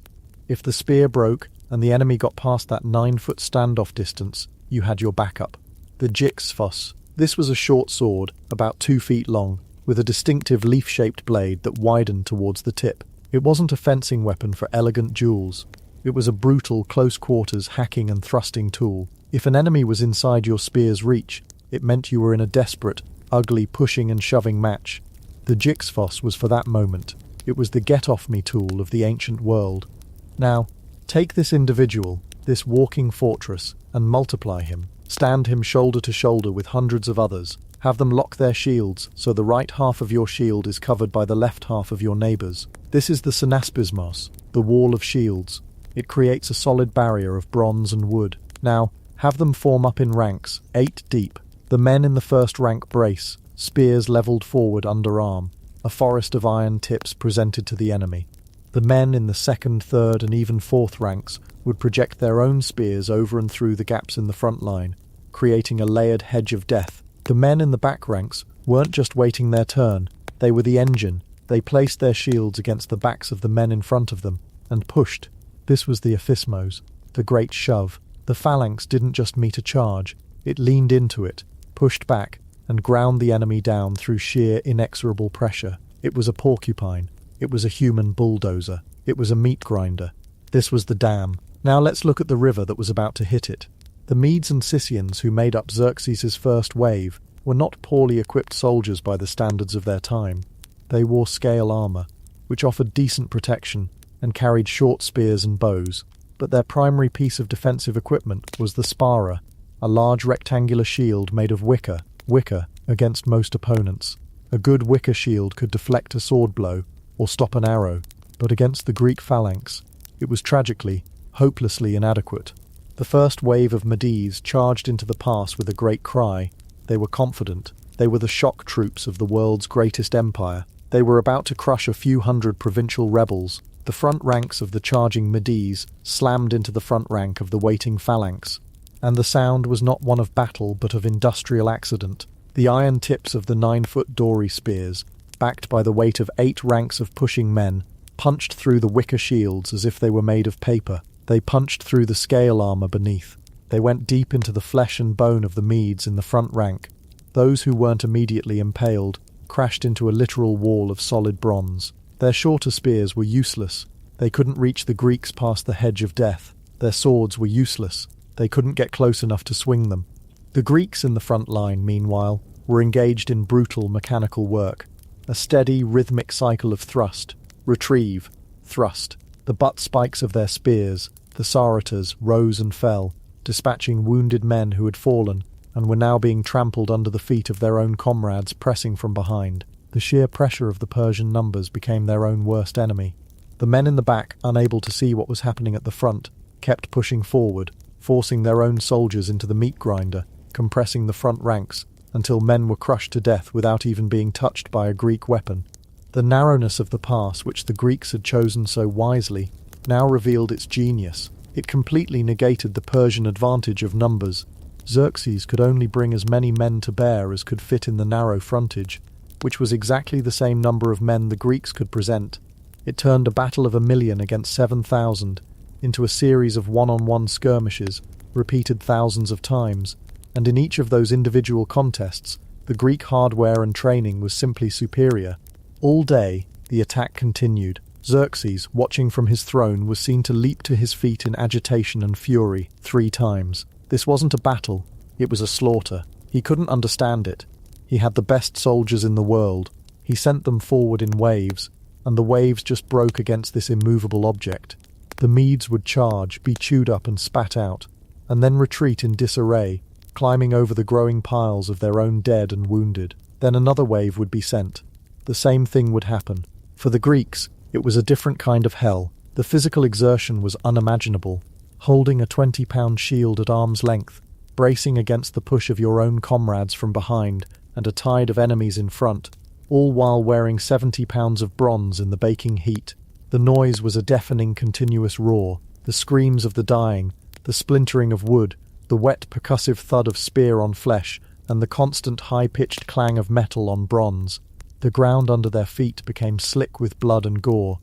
But Leonidas was a master of managing his resources. He knew his men couldn't sustain that level of intensity indefinitely. He organized them into divisions, rotating them in and out of the front line with machine-like precision. A tired and blood-spattered unit would pull back through the ranks, and a fresh unit would step forward to take its place on the line. stepping over the corpses that now carpeted the ground. This allowed them to rest, to get water, to bind minor wounds before being thrown back into the fray. It was a grim, efficient system of fatigue management. It meant that the Persians were always facing a relatively fresh, organized, and unyielding wall. As the sun began to set on the first day, Xerxes called off the attack. The pass was choked with thousands of dead Medes and Scythians. The Greeks had taken casualties, to be sure, but they were astonishingly light. They still held the pass. The wall was unscratched. Xerxes was now beyond furious.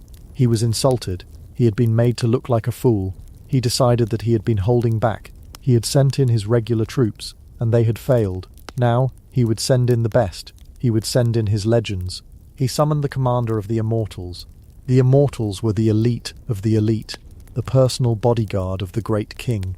An imperial force of exactly 10,000 hand-picked men, the best warriors drawn from the Persian and Median nobility. They were called the Immortals because their number was never allowed to drop below 10,000. If a man was killed or fell ill, he was immediately replaced, giving the impression that they were an eternal, undying force. Their reputation preceded them. They were splendidly attired, their uniforms glittering with gold. Even their spears were adorned with golden pomegranates at the butt end, instead of simple bronze. They were the Tier 1 operators of the Achaemenid Empire, and they had never known defeat. On the morning of the second day, the Immortals advanced. They stepped over the bodies of their fallen comrades from the day before, a grim carpet leading to the front line. They were professionals. Their morale was high. They were here to clean up the mess the regular infantry had made. They expected to brush these Greek provincials aside. The collision was even more violent than the day before. The Immortals were better trained, better disciplined, and more courageous than the Medes. They fought with a terrifying ferocity, but they were armed in essentially the same way. They carried the same wicker shields, the same short spears, and physics does not care about your reputation. A wicker shield is still a wicker shield, even if it is carried by a legend. A short spear is still a short spear, even if it has a golden pomegranate on the end. The result was the same, a horrific grinding slaughter at the mouth of the pass. The Immortals died in heaps, just as the Medes had. They pressed their attack with more skill, trying to find a weak point, a seam in the shield wall, but there was none. The phalanx was a perfect defensive formation for this perfect defensive terrain. It had no flank to turn, it could not be surrounded, it could only be broken by frontal assault, and the Immortals did not have the tools for the job. It was here, against the best troops the Persian Empire could field, that the Spartans and their allies unleashed their masterstroke. It was a tactic of such breathtaking discipline and confidence that it borders on the insane. It was the feigned retreat. In the heat of the battle, with the Immortals pushing hard against them, a section of the Greek line would suddenly appear to break. They would turn and run, seemingly in a panic, back up the pass. For the Immortals, who had been battering themselves against this immovable wall for hours, this was the moment they had been waiting for. Victory was at hand. With a great roar of triumph, they would break their own disciplined formation and surge forward in a chaotic, disorganized charge, eager to cut down the fleeing Greeks. They ran over the uneven ground, over the bodies of the slain, their own lines becoming a jumbled, breathless mob. And then the trap would spring. On some unseen signal from their officers, the fleeing Greeks would stop as one. They would turn, plant their feet, reform their shield wall in a heartbeat, and lower their spears. The charging, disorganized Immortals, breathless and strung out, would crash headlong into a perfectly formed, perfectly braced phalanx that had just materialized out of thin air. It was the ancient world's equivalent of running into a suddenly lowered garage door. The slaughter that followed was immense. The Immortals in the front were impaled, and their comrades, unable to stop their momentum, piled up behind them, stumbling and falling, utterly exposed. The Greeks would then countercharge into the disordered mass, their short Sisyphos swords rising and falling in the bloody press. It was a maneuver they practiced again and again, and it worked every time. It was the ultimate Sisyphos of ancient warfare, and it psychologically devastated the Immortals, who saw their comrades lured into this trap over and over. The second day ended just as the first had, with the Persians retreating, leaving behind thousands more of their dead. The Immortals, the pride of the empire, had been savaged. The pass was now so choked with corpses that the Persians had to climb over mounds of their own slain countrymen to even reach the Greek line. Xerxes was no longer just angry. He was in a state of profound shock and despair. He had thrown his best infantry, his own royal guards, at this problem. And the problem remained. The wall of bronze had not buckled. It had not broken. It stood there, amidst a sea of Persian dead, smeared with blood, but completely intact. For the Greeks, the feeling was not one of triumphant celebration. It was one of bone-deep, soul-crushing weariness. They had survived 2 full days of relentless, brutal combat. They had killed an unbelievable number of the enemy, but their own numbers were slowly dwindling. Men were dying. Men were being seriously wounded, unable to continue the fight. The physical toll of operating in that heavy armor, of the constant shoving and stabbing, of the sheer adrenaline hangover, was immense. They were covered in wounds, bruises, and the blood of other men. They were dehydrated. Their arms and shoulders ached from the weight of their shields. Their ears rang from the constant noise. They cleaned their weapons, tended to their wounds, and ate a sparse meal among the dead. They knew the dawn would bring more of the same. Another day of standing in the meat grinder, another day of holding the line. They had proven that the pass could not be taken by force. They had humiliated the great king and shattered the morale of his army. But as they looked back towards the south, they knew that their own exhaustion was a far more dangerous enemy than any Persian. They were a candle burning at both ends. They had won the day, and the day before, but they were running out of days. Xerxes was sitting on his throne, completely at a loss, staring at an unsolvable military problem. He had an infinite supply of men. The Greeks did not, but he couldn't bring them to bear. The wall had held. For now, he was beginning to realize that if he wanted to win, he couldn't go through the wall. He would have to find a way around it. And somewhere, out in the darkening hills, a local man named Ephialtes was considering how much a secret might be worth. Chapter 6. The Anopaea Path. A secret in the mountains. A secret. It turns out was worth quite a lot. It was worth, at the very least, a king's attention. And for a man like Ephialtes of Trachis, that was a currency more valuable than gold, because to understand what happened next, we have to understand that Ephialtes wasn't some cackling villain from a stage play, waiting in the wings to deliver a monologue about his evil plan. He was, to use the official term, a local, a Malian shepherd, most likely. A man who knew the mountains not as a strategic asset, but as his backyard. He knew which slopes were treacherous after a rain, where the goats would go for the best grazing, and which forgotten tracks the old men still talked about. He was a man who lived a life of profound, grinding obscurity, a life measured in the changing of seasons and the health of his flock, and into this world of quiet, repetitive survival had marched the largest army the world had ever seen. Xerxes, sitting in his gilded tent, surrounded by the murmur of 100 languages, was facing a problem of scale. His power was immense, but it was also clumsy. He was trying to knock down a door with a mountain, when what he needed was a key. And then, brought before him, is this man, Ephialtes. He probably smells of goats and wood smoke, his skin weathered by the sun and wind. He doesn't look like a kingmaker. He looks like every other local the Persian army has passed on its inexorable march south. But he possesses something that none of Xerxes' satraps or generals possess: local knowledge, the kind of knowledge you can't get from a map, because it lives in memory and muscle. Herodotus, our primary guide in these matters, is blunt. He says Ephialtes did it for a reward, and we should probably take him at his word. It's easy for us, separated by 2.5 millennia, to imbue this moment with grand philosophical weight. The clash of civilizations, the betrayal of the free world. But for Ephialtes, standing there in the heart of the Persian command, the calculation was likely far more simple. On one side, a handful of grim-faced men from a city he'd probably only heard of, blocking a pass. On the other, the King of Kings, the ruler of the known world, who could offer him a life he could scarcely dream of. A life without hunger, without the constant gnawing anxiety of subsistence living. He wasn't thinking about the future of Western civilization. He was probably thinking about not having to worry where his next meal was coming from for the rest of his days. Some later traditions tried to soften the blow, suggesting he had a grievance against the Spartans, or that he was deformed and bitter. But the simplest explanation is often the most human. He saw an opportunity, a once-in-a-lifetime leverage point, and he took it. He told Xerxes that the wall of shields and spears, the one that had broken wave after wave of his finest troops, was ultimately just a temporary inconvenience. He told him there was a back door. The path had a name, Anopaea, a narrow track, little more than a goat path in places, that snaked its way up the slopes of Mount Calidromus, through the dense oak forests, and eventually came down behind the Greek position. It was the kind of secret that isn't really a secret, not if you live there. The locals knew it, and Leonidas, a canny and experienced commander, knew it too. He had been told by his own local guides that the pass could be turned. He wasn't naive. He had planned for this exact contingency. He had stationed a force of 1,000 Phocians, men from the region of Phocis, just south of Thermopylae, up on the mountain to guard this very path. Their job was simple: sit on the mountain and watch. If anyone tried to use the path, they were to hold them off, or at the very least, send a runner down to the main camp with a warning. The back door had a lock. The problem was, a lock is only as good as the man who holds the key. And so, the deal was struck.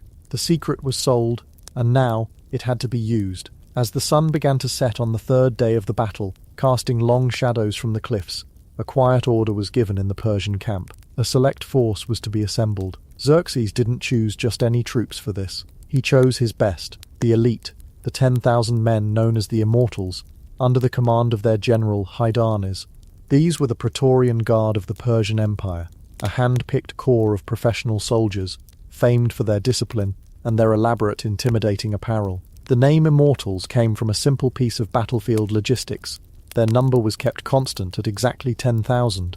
If one fell in battle, he was immediately replaced. To an enemy, it created the illusion that they were a force that could not be diminished, that they could not be killed, an unnerving piece of psychological warfare.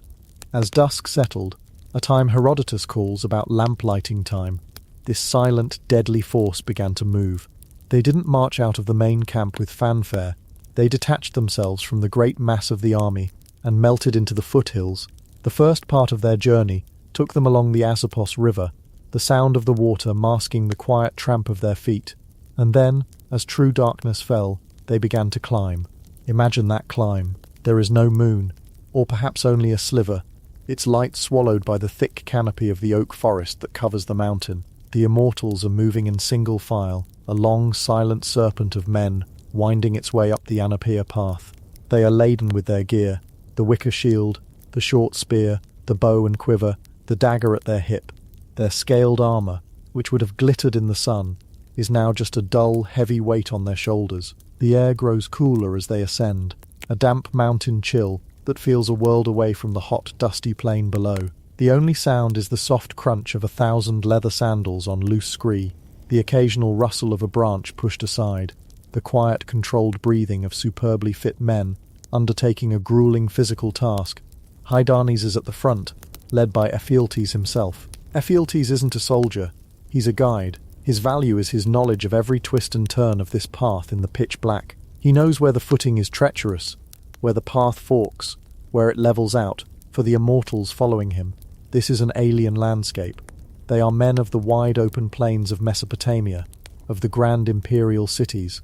This Greek wilderness, this tangle of rock and forest and shadow, is not their home. They are relying entirely on the word of a man they've just met. The tension must have been immense. It's the kind of quiet that makes you hyper-aware of your own breathing, your own heartbeat, the slight clink of the spearhead of the man in front of you. Every snapped twig, every hoot of an owl, could signal discovery. Their mission depended entirely on surprise. If the Spartans learned they were coming, this entire night march would be for nothing. They would be caught, strung out and vulnerable on a narrow mountain path, and slaughtered. Hour after hour they climb.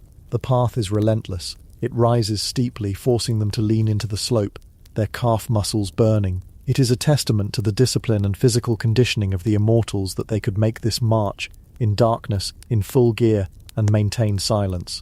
A lesser force would have disintegrated into a noisy, exhausted mob, but these were the 10,000. They moved like shadows, their professionalism a weapon in itself. They climbed through the heart of the night, leaving the fires of the two camps far below them, two tiny clusters of light in a vast, dark world. They were crossing a threshold, moving from the known battlefield into a secret dimension of the war, a place of shadows and whispers. The fate of the battle, and perhaps the invasion itself, was now resting on their endurance, their silence, and the reliability of a local shepherd who was, for one night, the most important man in the world. But a secret march is only secret if no one is there to see it, and someone was there, 1,000 Phocians camped near the summit, tasked with guarding this very route. Their position was well chosen, in a clearing that gave them a commanding view of the path. Their job was to be the tripwire, the early warning system, but they had been up on the mountain for 3 days. 3 days of seeing nothing, hearing nothing. 3 days of cold mountain nights and quiet, uneventful dawns. Complacency is a subtle poison, and it seeps into even the most vigilant soldiers during long periods of inactivity. Their job was to sit on a mountain and watch a path that, for all they knew, was used by nothing more dangerous than a particularly ambitious goat. They were guarding against a possibility, an abstraction. They couldn't know that 10,000 of the world's most feared soldiers were at that very moment grimly, silently, making their way up the slope towards them. The moment of discovery, when it came, was not a clash of steel or a war cry. It was far quieter, far more chilling. Herodotus, with his incredible eye for detail, tells us exactly how it happened. As the Immortals neared the summit, the world was still cloaked in the pre-dawn stillness. There was no wind. The mountain was absolutely silent. The Persians were walking on a thick bed of fallen oak leaves, and the rustling sound of their passage, though quiet, carried an unnaturally long way in the dead air. For the Phocian sentries peering into the gloom, it must have been a deeply unsettling sound. It wasn't the wind, it was a rhythmic, persistent rustling, the sound of many, many feet. They would have strained their ears, their hearts beginning to pound, and as they scrambled to arm themselves, the first shapes would have begun to emerge from the trees. Not a scouting party, not a handful of raiders, a solid, endless column of them, their spear points catching the first faint hints of dawn. The Phocians were stunned. They had been expecting, well, they probably weren't sure what they were expecting, but it certainly wasn't this. It wasn't the entire elite corps of the Persian army manifesting out of the forest like ghosts. Panic is an infectious disease. The Phocians, suddenly realizing they were facing not a probe, but an overwhelming force, made a fatal mistake. It was a perfectly logical mistake. From their perspective, they assumed this massive force was there to attack them. Their immediate, instinctual reaction was self-preservation. They fell back from the path and scrambled to a nearby hilltop, forming a defensive line, expecting an assault. They were bracing for their own battle, preparing to make a heroic last stand on their little peak. It's a classic case of misreading the user agreement. Hydarnes and the Immortals were just as surprised to see them. Ephialtes had either not known they were there, or had failed to mention it. For a terrifying moment, the entire secret operation hung in the balance. Hydarnes turned to Ephialtes and asked if these men too were Spartans. Ephialtes assured him they were not, and in that moment, Hydarnes made a decision of brilliant, ruthless clarity. He completely ignored them. He saw the Phocians scrambling up their hill and realized they were not blocking the path. They were a distraction. His objective was not to fight 1,000 terrified men on a mountaintop. His objective was the rear of the Greek army, miles away and still blissfully asleep. He ordered his men to press on, to quicken their pace. He left the Phocians to their hilltop. A volley of arrows was fired in their direction, more as a gesture of contempt than a serious attack. A way of saying, stay where you are, this does not concern you. And the Immortals marched on, leaving the Phocians standing on their hill, bewildered, alive, and having failed in their one crucial task. They hadn't held the path. They hadn't even sent a runner. By the time they realized their error, it would be far too late. The serpent had slipped past the guards. Now it was descending towards its prey. Down in the Greek camp, the dawn of the fourth day was breaking like any other. A cool grey light began to fill the sky, outlining the grim cliffs of the pass. There was the familiar false peace of early morning in a military camp, the sounds of men stirring, the low murmur of voices, the smell of smoke from small fires being coaxed back to life. For the men who had survived the previous day's fighting, it was a moment for quiet reflection, for tending to wounds, for a small meal of barley cake and watered wine. They had held the line. They had done the impossible for 3 straight days. There was a sense of weary pride, but also of dread. How many more days could this last? How many more waves of Persians could they throw back before their own bodies gave out? The first sign that something was terribly wrong came not from the front but from the rear. Men who had deserted the Persian side during the night, slipping through the lines, arrived with frantic, unbelievable stories.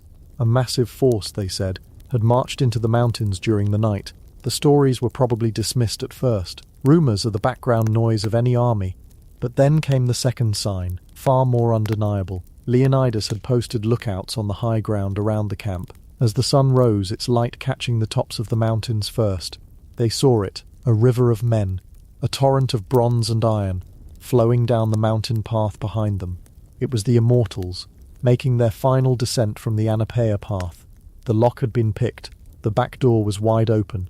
For Leonidas, this was the moment of absolute crystalline disaster. Imagine him standing there, the reports coming in, his eyes turning to the mountains behind him.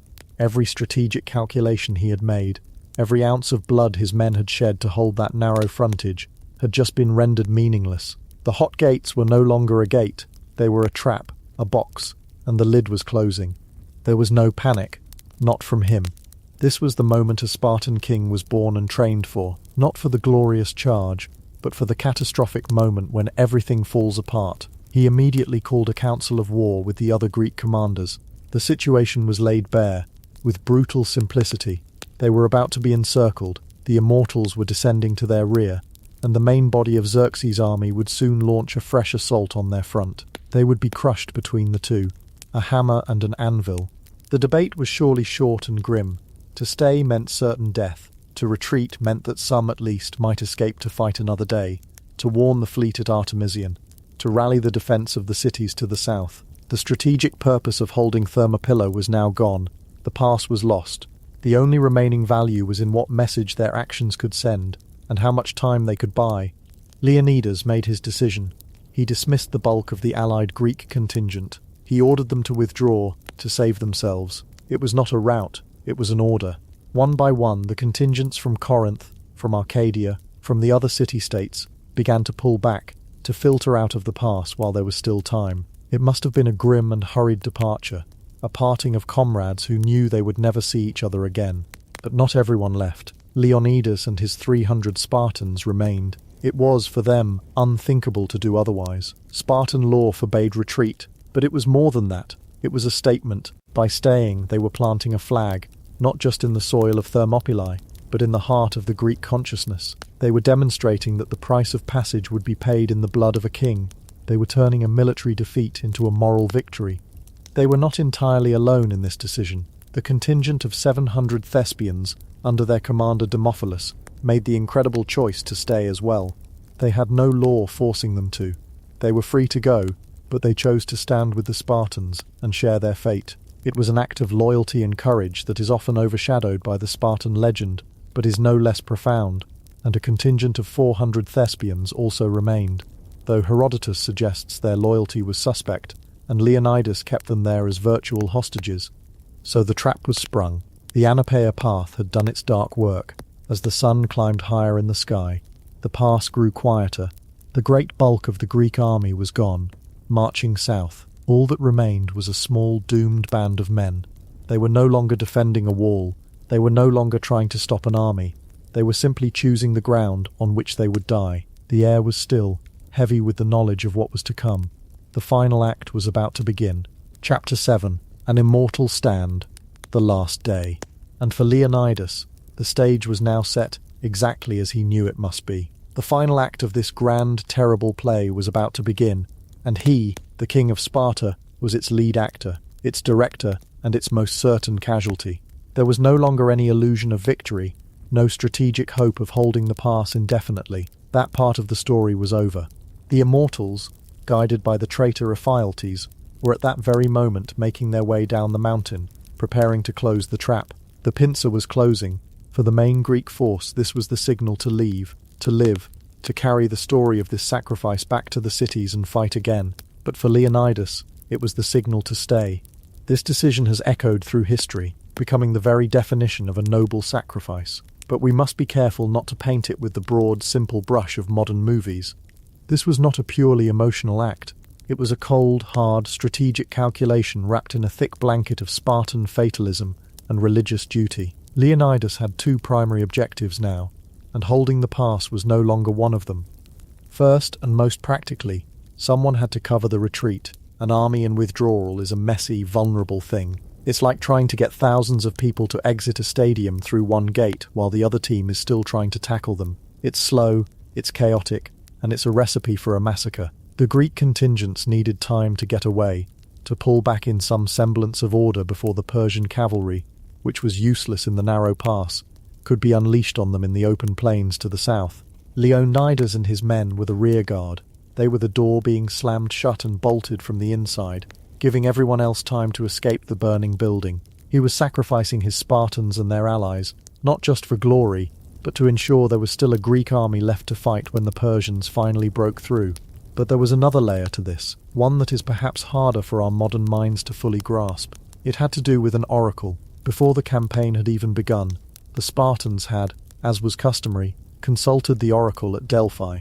The Pythia, the priestess of Apollo, had given them a typically cheerful and straightforward prophecy. She had told them that either their great city of Sparta would be laid waste by the Persian invaders, or a king of the Heraclid line, the line of Leonidas, must die.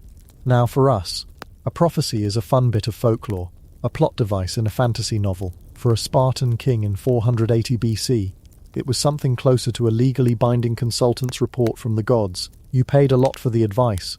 You might not fully understand its cryptic language, but you would be an absolute fool to ignore it. Leonidas knew the prophecy. He marched to Thermopylae with those words rattling around in his mind. He knew that the price of saving his city might well be his own life. And here, with the Persians at his back and the path to glory in front of him, was the perfect opportunity to pay that price. It was a pre-written destiny, a role he was born to play. To run would be to spit in the face of the gods and potentially doom his entire civilization. To stay, to die, was to fulfill the prophecy and, in the Spartan mindset, guarantee the ultimate victory. He was choosing to make the prophecy come true on his own terms, in a way that would buy the rest of Greece the time it so desperately needed. It was a tactical, personal, and religious decision, all rolled into one grim package. So he gave the order. The various contingents of the Greek army, the Corinthians, the Phocians, the Arcadians, were dismissed. You can imagine the scene, the shock, the arguments, the quiet understanding in the eyes of the other commanders. They knew what it meant.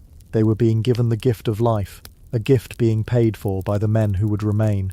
As they packed their gear and began the long march south, every step must have felt heavy with the knowledge of what they were leaving behind. They were not cowards. They were following the orders of the man in command, a man who had decided to trade his own life and the lives of his men for theirs. But not everyone left. The historical accounts tell us that about 700 men from a small city called Thespaia chose to stay, and this, in many ways, is an even more remarkable story than that of the Spartans. The Spartans were born for this. Their entire culture, from the moment they were taken from their mothers, was a 300-year-long training program for this exact moment. Dying in battle was, for a Spartan, the highest possible achievement. It was the whole point. But the Thespians, they were different. They were farmers, craftsmen, citizens of a small Badouchian city that had no grand military reputation. They had no prophecy to fulfill, no ancient warrior code that demanded their deaths. Their commander, Demophilus, was given the same chance to leave as everyone else. He could have marched his men home, and no one would have blamed him. But he and his 700 men looked at the Spartans, looked at the pass, looked at the overwhelming tide of the Persian Empire about to crash down on them, and they made a choice. They chose to stay. Herodotus simply says that they refused to leave, declaring they would not abandon Leonidas and the Spartans. It was a staggering act of loyalty and courage. It was a conscious decision to die for a cause, not because they were bred for it, but because they believed in it. They were volunteers for a suicide mission. While the Spartans were fulfilling their destiny, the Thespians were choosing theirs. They were ensuring that this last stand wasn't just a Spartan story, but a Greek one. And then there was the third group, the awkward ones, about 400 Thebans. Their presence on that final day is a much murkier, less heroic tale. Thebans was a powerful city, but its loyalty to the Greek cause was questionable. There were strong suspicions that the Theban leadership was already planning to surrender to Xerxes, to Medes, as the Greeks called it. Leonidas, being no fool, had essentially demanded the Theban contingent come with him to Thermopylae. They weren't so much trusted allies as they were political hostages. He kept them close to ensure Thebes wouldn't immediately flip to the Persian side while he was busy holding the pass. So when Leonidas dismissed the rest of the army, he pointedly kept the Thebans with him. It's one of history's most uncomfortable group projects. You have the Spartans, the professionals who have been training for this their whole lives. You have the Thebans, the passionate volunteers who are there out of pure conviction. And then you have the Thebans, the conscripted hostages, who were there on a mandatory unpaid internship they very much did not apply for, and whose management was actively collaborating with the competition. According to Herodotus, Leonidas kept them against their will, as a way of testing their loyalty, and perhaps as a final bit of punishment for their city's wavering allegiance. They were trapped, forced to participate in a glorious last stand they wanted no part of. So this was the final band: 300 Spartans, 700 Thespians, and 400 very nervous Thebans. And let's not forget the Helots, the Spartan serfs who would have accompanied their masters, men who are often forgotten in the grand narrative, but who would have fought and died right alongside them. All told, maybe 1,500 men, give or take, against a force that was about to surround them completely. As the sun rose higher on that third and final day, Xerxes performed his own rituals. He poured libations, waited for the sun to be at its peak, and then gave the order for the final assault. He had been told the Greeks were now trapped, and he was eager to finish the job. He probably expected to find a demoralized, terrified remnant cowering behind the Phocian wall. Leonidas knew the Immortals were coming down the mountain path. He knew his time was short. He could have waited for the end to come to him, huddled behind the wall, making the Persians pay for every inch of ground. But that wasn't the plan. The goal was no longer to hold a position. The goal was to inflict the maximum possible damage before the lights went out. The goal was to carve a legend into the memory of Persia so deep that they would never forget it. The story goes that before the final battle, Leonidas turned to his men with a grim, almost cheerful calm. "Eat a good breakfast, men," he said, "for tonight we dine in Hades." It's one of the most famous lines in military history, and it perfectly captures the Spartan ethos. There was no fear, no despair, just a clear-eyed acceptance of their fate, and a determination to meet it head-on. They were not victims waiting for the slaughter. They were warriors going to their final, greatest work. And then, they did something the Persians never expected. Instead of waiting for the attack behind the narrow confines of the wall, Leonidas led his men out. They advanced from the tightest part of the pass into a wider area. From a purely defensive standpoint, this seems like madness. Why give up the one great advantage you have? Why abandon the choke point that has served you so well? Because the strategy had changed. This was no longer a defense. This was an attack. It was a death charge. By moving into the wider space, they were giving themselves more room to maneuver, more room to kill. They were going on the offensive, a furious, suicidal rush designed to get to as many Persians as possible. They were going to meet their end in the open, under the sun, not crammed in a dark corridor. It was a final act of defiance. The Persian commanders, seeing this small band of Greeks marching towards them, must have been bewildered. Then, the two forces crashed together, and what followed was not a battle in the organized sense. It was a maelstrom, a chaotic, desperate, unbelievably violent explosion of human fury. The Greeks, knowing they had nothing left to lose, fought with a ferocity that stunned the Persians. Herodotus says they showed themselves to be men who knew how to fight, among men who did not. Imagine the scene. The Spartans and Thespians formed a tight phalanx, a wall of bronze and iron, and simply smashed into the Persian lines. Their long dory spears, which had held for 2 days, now began to break under the sheer strain of constant frantic combat. A spear is a fantastic weapon when you have ranks of men behind you and a bit of space, but in a swirling, desperate melee, where you're face to face with the enemy, they become unwieldy. One by one the spears splintered and shattered, but that was fine, because every Spartan carried a second weapon, the Scyphos. It was a short, leaf-bladed sword, designed for one thing, close quarters killing, and now, with their spears gone, they drew their swords and waded into the fray.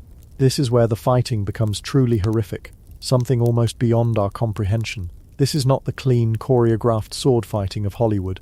This is a sweaty, grunting, terrifying business. It's the sound of metal on metal, metal on bone. It's the screaming of the wounded, the guttural roars of men fighting on pure adrenaline. The Greeks were hacking, stabbing, pushing forward, a small island of disciplined rage in an ocean of chaos.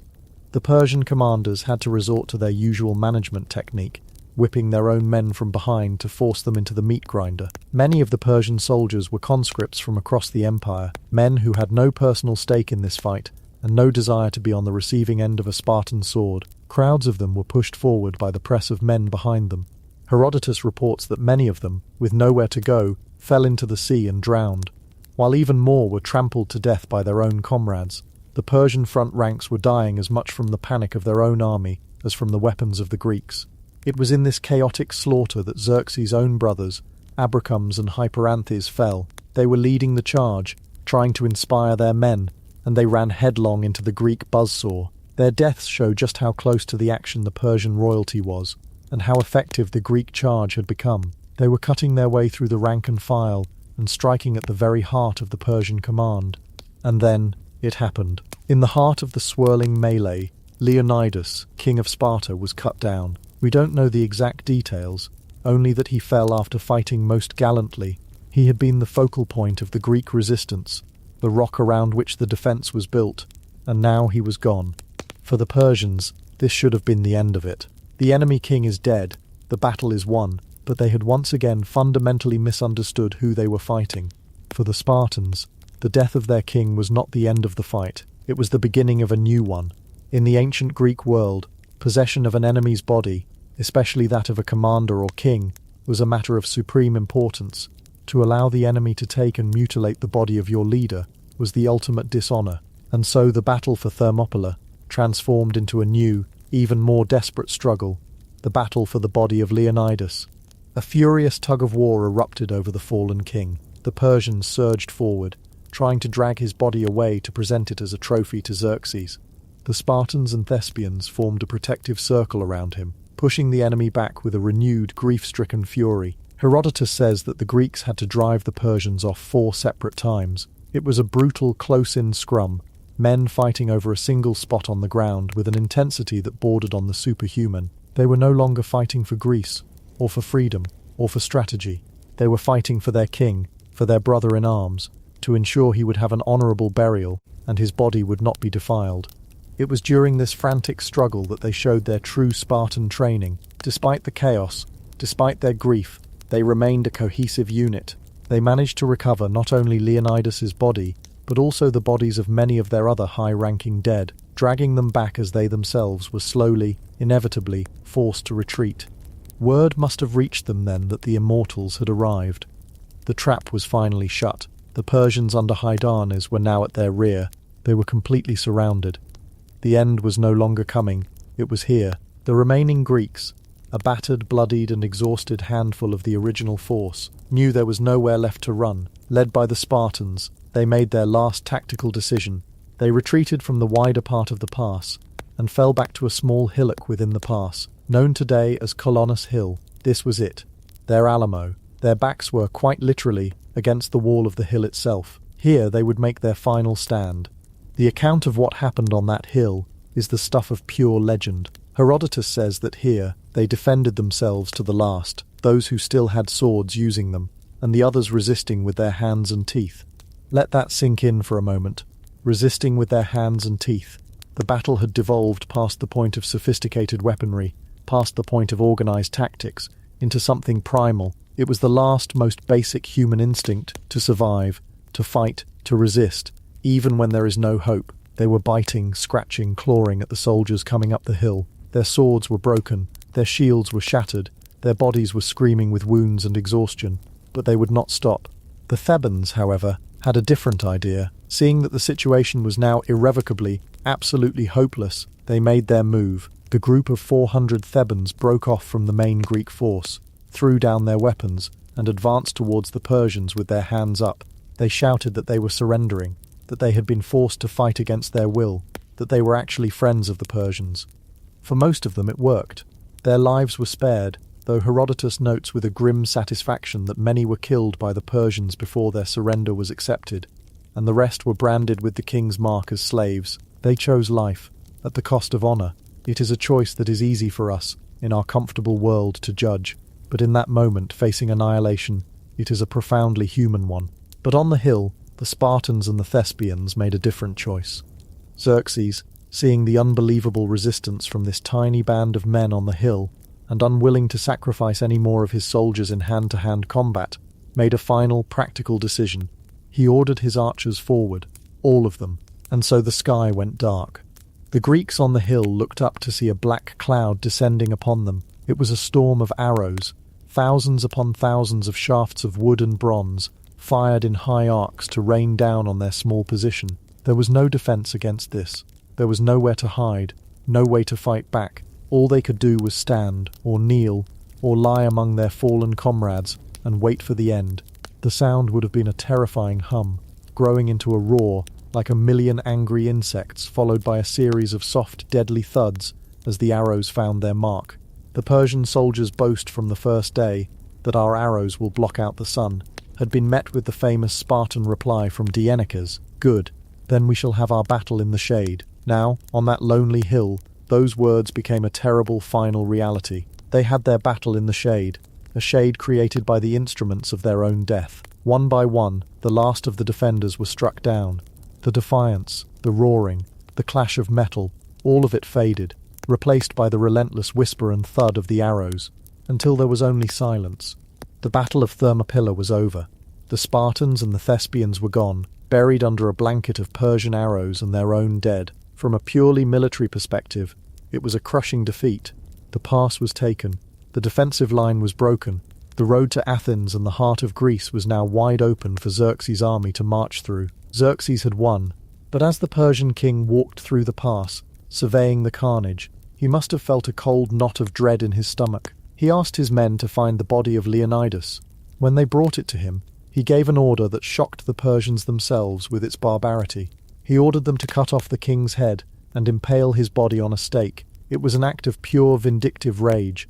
In Persian culture, to mutilate the body of a brave enemy was a profound taboo, but Leonidas and his 300 had gotten under Xerxes' skin. They had cost him thousands of men, including 2 of his own brothers. They had humiliated his elite immortals.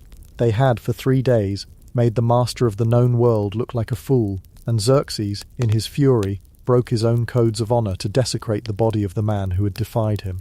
This act, more than anything, revealed the truth. Xerxes may have won the battle, but he had lost something far more important. He had lost the illusion of his own invincibility. The story of what happened in that pass was already travelling south with the retreating Greek army. It was a story not of defeat, but of sacrifice. It was a story of a few men who stood against an empire, of a king who chose to die for his people, of ordinary citizens from Thespia who found extraordinary courage.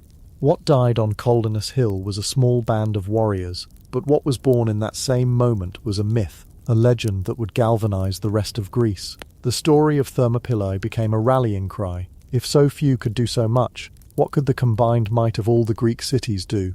The stand gave the Greek navy the time it needed to prepare for the decisive Battle of Salamis. It gave the other city-states the inspiration they needed to unite and fight. The 300 Spartans did not save Greece by winning at Thermopylae. They saved Greece by losing, and by choosing how they lost. They transformed a tactical defeat into a strategic, moral, and immortal victory. The final act was over, but the story it created was just beginning, and it was a story that would change the world. Chapter 8: Echoes of Defeat. The survival of a legend. The final act was over, but the story it created was just beginning, and it was a story that would change the world. But for the men who had to live in the immediate aftermath of that story, the world had just become a much more dangerous and uncertain place. A story is a wonderful thing to inspire you later, but it is a cold comfort when the largest army ever assembled is now marching unopposed towards your home. For the Greek fleet at Artemisium, the news from the hot gates arrived not on the wings of a soaring eagle, but likely through a fast, desperate trireme, its crew grim-faced and exhausted. The land route was lost. The flank was gone. Staying put was no longer a strategic option. It was a suicide pact. And so, under the cover of darkness, Themistocles gave the order for what we would politely call a tactical withdrawal. The fleet disengaged, slipping away from the Persian armada, its mission complete, but its purpose now radically altered. They were no longer supporting a holding action. They were now the last real line of organized defense for all of southern Greece. As they rowed south, hugging the coastline, a profound sense of dread must have settled over the men. Every league they travelled brought them closer to their own homes that were now directly in the path of Xerxes' advance. The great shield of the Spartan rearguard had been shattered, and the Persian wave was about to crash over the heart of Greece.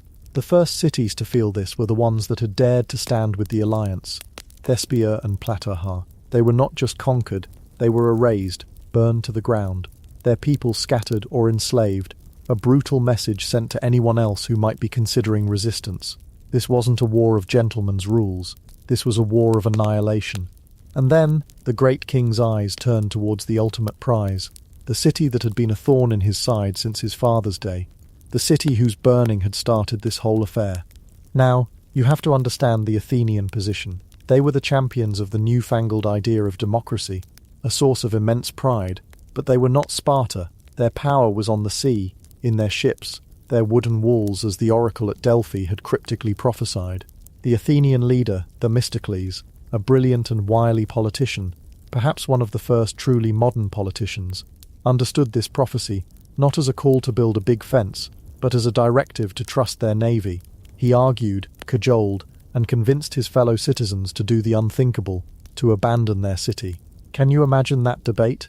To leave everything, your home, your olive groves, your workshops, the temples your ancestors built, to pack what little you can carry and entrust your family to a ship heading for the nearby island of Salome, while the enemy marches towards your empty streets. It was an act of supreme, desperate faith. It was a city deciding to become its people, not its buildings. Thousands of Athenians fled, a frantic, heartbreaking exodus. They stood on the shores of Salome and watched as the smoke began to rise from the horizon, the unmistakable, sickening plume that meant their city was burning. Xerxes entered Athens to find it a ghost town. This was not the triumphant entry he had envisioned. An empty victory is a hollow one, and for a man of Xerxes' monumental ego, it was an insult. He had come all this way to punish the Athenians, and they had denied him the satisfaction by simply leaving. His frustration and rage were channeled into the city itself. The Persian army was let loose. They looted what little was left, and then they began the systematic destruction. The crowning moment of this vengeance was the torching of the Acropolis. The temples, including the older Parthenon that stood there before the one we know today, were set ablaze. It was an act of profound sacrilege, meant to break the spirit of the Greeks, to show them that not even their gods could stand before the might of the Persian Empire. For Xerxes it was personal. He had finally avenged the burning of his father's temples at Sardis. He sent a messenger, galloping all the way back to Susa with the news. Mission accomplished. But he had made a catastrophic miscalculation. By burning the temples, he hadn't broken the Greek spirit. He had forged it into something harder and more resolute than ever before, because at the very same time that the smoke was rising from Athens, another, less tangible thing was spreading like wildfire across the Greek world. The story of Thermopylae. The sailors from Artemisium told it. The refugees fleeing the Persian advance told it. The handful of helots and auxiliaries who had escaped the pass told it. And with each telling, the legend grew. It wasn't a story about a defeat. It was a story about defiance. It was about 300 Spartans and their king, choosing to die on their feet rather than live on their knees. It was about a line being drawn in the sand, not with a stick but with bodies and bronze. In a world without mass media, this was the ancient equivalent of a viral message. It was the ultimate recruitment poster. Forget carefully crafted speeches from politicians. This was a raw, powerful narrative that spoke directly to the core of the Greek identity. It was proof that the Persians, for all their numbers, were mortal. It was a demonstration that a free man fighting for his home was worth 10 conscripted soldiers fighting for a distant king. The story transformed Leonidas and his men from dead soldiers into immortal martyrs. They hadn't just died, they had made a statement. They had purchased with their lives the one thing the Greeks needed more than anything else: time and hope. This propaganda, if you want to call it that, had an immediate and decisive effect. As the Persian fleet, confident and swollen with victory, sailed towards the Athenian refugees packed onto Salamis, the Greek alliance was teetering on the brink of collapse. The Peloponnesian contingents, led by the Spartans, wanted to pull back to the Isthmus of Corinth, to abandon Athens and the islands, and make their stand on their own home turf. It was a strategically sound, if deeply selfish plan. This was Themistocles' moment. He had to hold the fleet together, and his greatest weapon was the story of the 300. He could point to the smoking ruins of his own city and argue that if the Spartans were willing to die to the last man to buy them time, how could they now abandon the cause? He shamed them, he flattered them, he manipulated them. He argued that the narrow straits of Salamis were their only chance, a naval version of the Hot Gates, where the Persian numbers would count for nothing. He used the sacrifice of Leonidas as a moral sledgehammer. To retreat now would be to spit on the graves of the men who had just laid down their lives for this very alliance. The story worked. The alliance held. The Greek fleet, outnumbered but fighting in their own waters, for their own families who were watching from the shore, lured the Persian navy into the trap of the Salome Straits. They smashed Xerxes' fleet in a single, catastrophic day. From his golden throne set up on the cliffs, the great king could only watch in horror as his invincible armada was shattered. The tide of the war had turned. The story of Thermopylae had just won its first and most important victory. But amidst this grand narrative of heroic sacrifice and strategic genius, there are quieter, more uncomfortable stories. The stories of the men who were supposed to have died at Thermopylae, but didn't. For Sparta, the legend was everything. It was a story with a very clear, very simple moral. Death in battle for Sparta is the highest glory. There was no room for footnotes or asterisks, and so the few who survived the battle found that their ordeal was far from over. In some ways it had just begun. There were two Spartans, Eurytus and Aristodemus, who had been struck down with a severe eye infection, a kind of ophthalmia, and were dismissed from the army by Leonidas before the final stand. They were ordered to a nearby village to recover. When news came that the pass was surrounded and the final battle was imminent, their paths diverged in a way that perfectly illustrates the crushing weight of the Spartan code. Eurytus, though practically blind, ordered his helot to lead him back to the fighting. He was guided into the heart of the chaos, where he plunged into the fray and was killed, finding his glorious death alongside his brothers. Aristodemus, however, was not so fortunate. Perhaps his illness was more severe, perhaps his will was less absolute. He chose to obey his orders and continue his recovery. He survived. When he eventually made his way back to Sparta, he didn't return to a hero's welcome, or even to the quiet respect due a wounded veteran. He returned to absolute disgrace. He was given a nickname, Aristodemus the Trembler, the Coward. No one would speak to him. No one would share a fire with him. No one would eat with him. In the rigidly communal society of Sparta, this was a kind of social death. He was a ghost in his own hometown, a living, breathing monument to dishonor. He hadn't fled from battle. He had been dismissed by his king. It didn't matter. The narrative was too powerful. He was supposed to be dead. By being alive, he was a loose thread in a perfect tapestry, and for that he was utterly and completely shunned. Then there was the story of another Spartan, a man named Pantites. He had been sent by Leonidas as a messenger to Thessaly, likely to seek reinforcements or to deliver a strategic update. He was away on official duty when the final battle occurred. When he returned to the pass and found his king and all his comrades dead, he knew what his fate would be. He knew that no excuse, no matter how valid, would be enough to wash away the stain of survival. He travelled back to Sparta, faced the inevitable shame and dishonor, and unable to bear it, he hanged himself. These tragic postscripts are not just sad side stories. They were essential components of the legend itself. The brutal treatment of Aristodemus and the self-inflicted fate of Pantites served as a powerful reinforcement of the central message. It demonstrated to every Spartan, and to all of Greece, that the choice Leonidas and his men made was the only honourable one. Survival was so shameful that it was considered a fate worse than death. By punishing the survivors so harshly, the Spartans sanctified the dead even further. It closed the loop, ensuring that the story of Thermopylae was not just about heroism, but about a standard so absolute that anything less was a complete failure.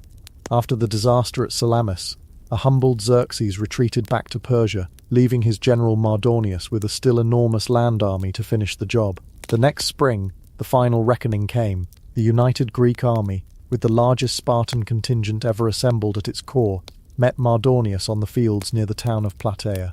And here, among the ranks of the Spartans, was Aristodemus the Trembler. He had lived for a year in suffocating disgrace, a pariah among his own people. This was his one and only chance for redemption, and the only way to wash away the shame of survival was with a death so spectacularly brave that it could not be questioned. At the Battle of Plataea, Aristodemus fought, in the words of the historian Herodotus, like a madman. He broke from the rigid Spartan phalanx, charging out ahead of the line, seeking out the most dangerous fighting. Desperate to die, he threw himself into the Persian ranks with a suicidal fury, cutting down foe after foe until he was finally overwhelmed and killed. He had found his death. He had earned his end. And yet, even in this, the Spartan code was impossibly strict. After the Greeks won the decisive victory at Plataea, finally ending the Persian threat, the Spartans awarded honours for the bravest men in the battle. 2 other Spartans were given the top honours. Aristodemus was denied. The commanders acknowledged that he had fought with incredible, almost inhuman bravery, but they reasoned he had fought recklessly, seeking death to clear his name. He fought for a personal reason, to escape his shame.